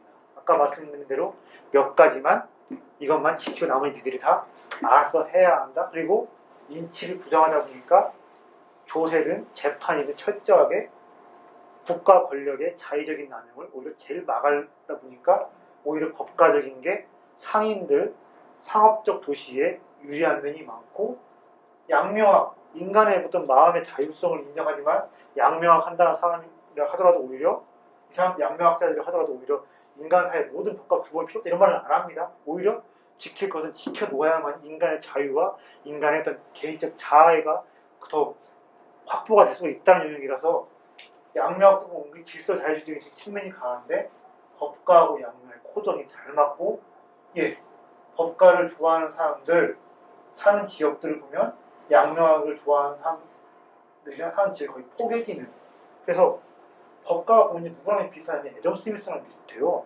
특히 한비자가 보면 애덤 스미스랑 비슷합니다. 그래서 오히려 인간의 자유, 사적 자치 영역을 제일 보장해주는 그래서 저는 법가가 지금 한국 사회에 왜 필요하느냐 한비자의 통찰이 왜 필요하느냐 왜냐하면 한국 사회는 고전적 자유주의, 고전적 법치주의만 제대로 우리가 좀 흡수만 한다고 해도 굉장히 크게 진보할 수 있다고 보는데 법가와 애덤 스미스와 한비자 둘이 닮은 점만 우리가 지금 제대로 이야기를 해봐도 한국 사회에 커다란 진보를 이룰 수가 있다. 그래서 법가하면 진나라를 떠올리다 보니까 엄혹한 통치, 인간에 대한 무지무지한 막대한 형벌을 생각하는데 전혀 그렇지가 않습니다. 그래서 법가 제가 진나라에 대한 형벌 다음 주에 오시면 제가 프린트해서 보여드릴게요. 직접 보여줄 수 있는데 정부 조직법, 예산 조달법, 거기서 행정법으로 해가지고 어떻게 보면 국가 오퍼레이팅 시스템이지 일반 백성들한테 강제되는 법들은 그렇게 많지가 않았고 또 이런 것도 있습니다. 진나라의 법들 보면 이런 게 또 있어요. 원칙적으로 고문 금지입니다. 과학수사 해라. 증거만 가지고 해라. 그리고 남녀 평등합니다. 예. 무슨 말이냐면요. 자, 한나라 때는 남자가 여자 때리면, 주인 때리면 집안일이라고 내비뒀는데 진나라 같은 경우는 길거리에서 모르는 사람 때리면 똑같이 처벌을 했습니다. 한나라 때는 여자가 간통을 하고 남자가 간통을 하면 여자 간통은 처벌받았지만 남자 간통을 받았는데 진나라 때는 남녀 간통 똑같이 처벌을 시켰습니다. 왜냐면 법 앞에 모든 존재가 다 똑같은 존재로 환원이 된다 이거예요. 그래서 오히려 또 법가의 그 진나라를 무지막지하게 욕하고 막 까대니 한나라 같은 경우는 고문을 엄청나게 심하게 했어요. 진나라는 고문 거의 안 했는데 그래서 한나라의 홍리 형리를 보면 누구지 있지 않습니까? 그 한국에 나온 그 세계적인 고문 기술자 이거는 예 이근한 뺨칠 정도로 막 그 한나라의 홍리 형리를 보면 막 이근한 정말 보살이에요. 근데 오히려 진나라는 한나라 그 욕했던 진나라는 그렇게 안 했습니다. 그냥 합리적으로 돌아갔는데 그래서 법가하면 뭐 진나라, 진시황, 분석행유, 무지막지한 뭐 전체주의와 뭐 전제군도 오히려 그렇지가 않고 자유주의, 현대 자유주의와 호환되는 분들이 너무 더 많기 때문에 이 근대성이 있지 않나. 한국에 또 가뜩이나도 한국 경제가 이제 포지티브, 네거티브 경제로 가야 한다고 하는데 그렇기 때문에 더욱더 한미자와 법가의 통찰이 필요한 게 아닌가 그렇게 생각하고 있습니다. 자, 또 다른 질문 있습니까? 지난 이후에 청나라 말기까지 네. 쭉 이제 그 제자백가가 어떻게 흘러갔는지 대략만 제 생각에는 잘 모르고요. 어차피 법가나 뭐 병가 이런 것들은 뭐 굉장히 현실주의적인 사상이니까 그 이후에 왕조에서 제도적으로 많이 이렇게 흡수가 됐을 것 같은데 이제 그런데도 불구하고 이 주자 계열의 이쪽 유학만 살아남고 제도화 됐음에도 불구하고 실제 사상적인 영역에서는 힘을 발휘하지 못했는지. 이렇게 일단 손자 같은 경우는 기본적으로 손자 있지 않습니까? 예, 예. 그 사람이 군사 얘기를 많이 했지만 손자가 말한 병법은 속임수다. 그리고 그 병법의 극치는 나를 무용으로 만들어 놓는 거다. 내 앞에다가 회색 장막을 쳐놓아라. 손자가 말한 군사 전략적인 것들이 어떻게 되냐면 중국인들한테 생존의 기술로 생존의 철학으로 많이 흡수가 되었거든요. 그래서 그것은 아무도 또 타협받은 적이 없고 오히려 더 발전했던 것 같은데 선생님도 아시면 이종호의 후흑학 아시죠? 후흑학이 그 사고가 딱 그 뭐냐면 혼자가 말한 내 앞에다가 회색 장막을 쳐놓고 절대 드러내지는 말라. 그래서 오히려 사상계 담론계에서는 손자 병가가 뭘 별 그것도 없었다고 모르겠지만 중국인들한테 가지고 있는 현실주의라든가 생존 철학과 기술에 있으면 오히려 손자가 막대한 지분을 차지하고 있고 한국이 그냥 쉽게 그냥 뭐 거치게 말하면 공맹의 자식이라면 오히려 중국은 손자의 자식이 아닌가. 모략의 세계. 우리한테 한국인한테 모략한 게 좀 안 좋은 의미잖아요. 중상모략 남을 근 것이 깐 거 헌다고. 근데 중국한테는 모략이란 말이 같이 중립적인 말이거든요. 장기적인 강도, 장기적인 방약이 약이면 단기적인 침략은 뭐다. 중국에서 말하면 이런 겁니다. 삼장법사의 신심만 가지고 서역으로 갈 수가 없다. 누가 있어야겠습니까? 서역은 있어야 되죠. 내가 일을 이루려고 하면 나의 신심만, 성실성만 가진 게 아니라 이러저러한 계책과 책략, 모략을 통해서 조건들을 조금씩 만들어가야 되는데 그런 사고의 근원이 누가 있느냐? 손자가 있습니다. 그래서 사상 담론 학술계에서는 모르겠지만 중국인들의 생존적인 철학과 그들이 가지고 있는 어떤 일상에서의 그런 것들 다 보면 손자가 막강한 지분을 차지하고 있지 않나.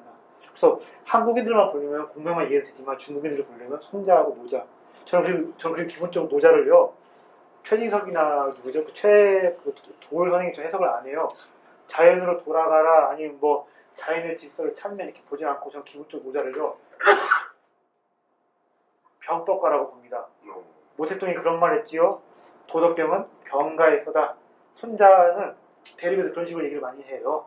손자, 노자, 손자 연관지어서 손자의 철학을 계승했다. 최후의 승자가 되고 싶으면 노자의 그걸 배워야 되는데 노자는 전형적으로 손자를 계승한 사람으로서 어떻게 하면 이런 정치적인 현실을 살아남을 고민했던 사람이다. 그래서 그 손자가 말하는 무, 내 앞에 보이지 않게 해라. 그것을 노자가 어떻게 계승했냐면 현으로 계승했어요. 현. 현이 무슨 뜻입니까? 자, 이 색깔이 현이에요, 아니에요? 아니죠. 아니지. 아니죠. 흑이지. 이건 블랙이죠. 자, 현은 영어로 블랙이 아니라 그레이와 블랙 사이의 중간입니다. 다크. 그러니까 다크라고 하셨는데 새벽녘에 해가 뜰 무렵에 앞에 누가 있는데 보일 것 같은데 안 보이는 거 있지 않습니까? 그게 바로 거울현, 노자가 말하는 현인데 현덕이 있어야만이 최후의 승자가 될 수 있다. 현덕을 지닌 사람은 내 패를 잘 드러내지도 않고 수모를 참을 수 있다. 늘 뒤로 물러날 수도 있고. 자, 근데 현덕이라는 게 누구의 자의입니까?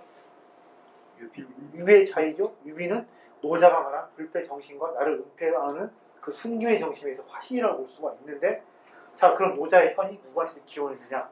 손자한테도 기원했고, 유비가 말한 그 불패 정신과 유비가 굉장히 음흉하지요? 그지요? 천하의 저주도 속이는 사람이 누구입니까? 유비지요? 예.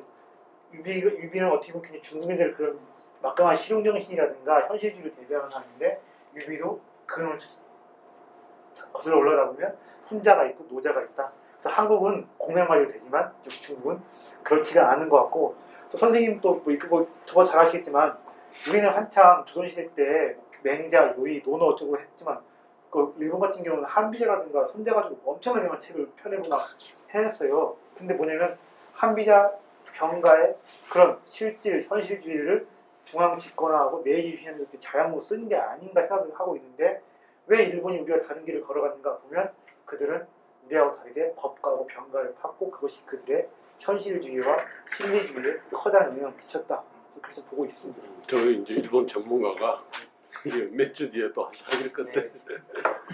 자, 일단은요, 이번 강의가 끝이 아니고 또 다음 주에 또 하거든요.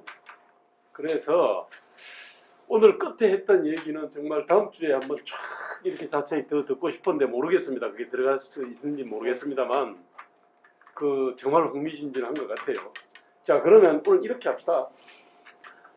사실은 강의를 하면서 한 사람을 2번 세운 적이 없었습니다. 근데 이번에는 다 2번 섭니다. 이게 저기 이왕직 교수님도 또 2번 하시는데, 역시 이 대가들의 얘기는 최소 2번은 들어야 되겠다는 생각이 좀 들어요. 한 번만 했으면 좀 아쉬울 뻔했어요.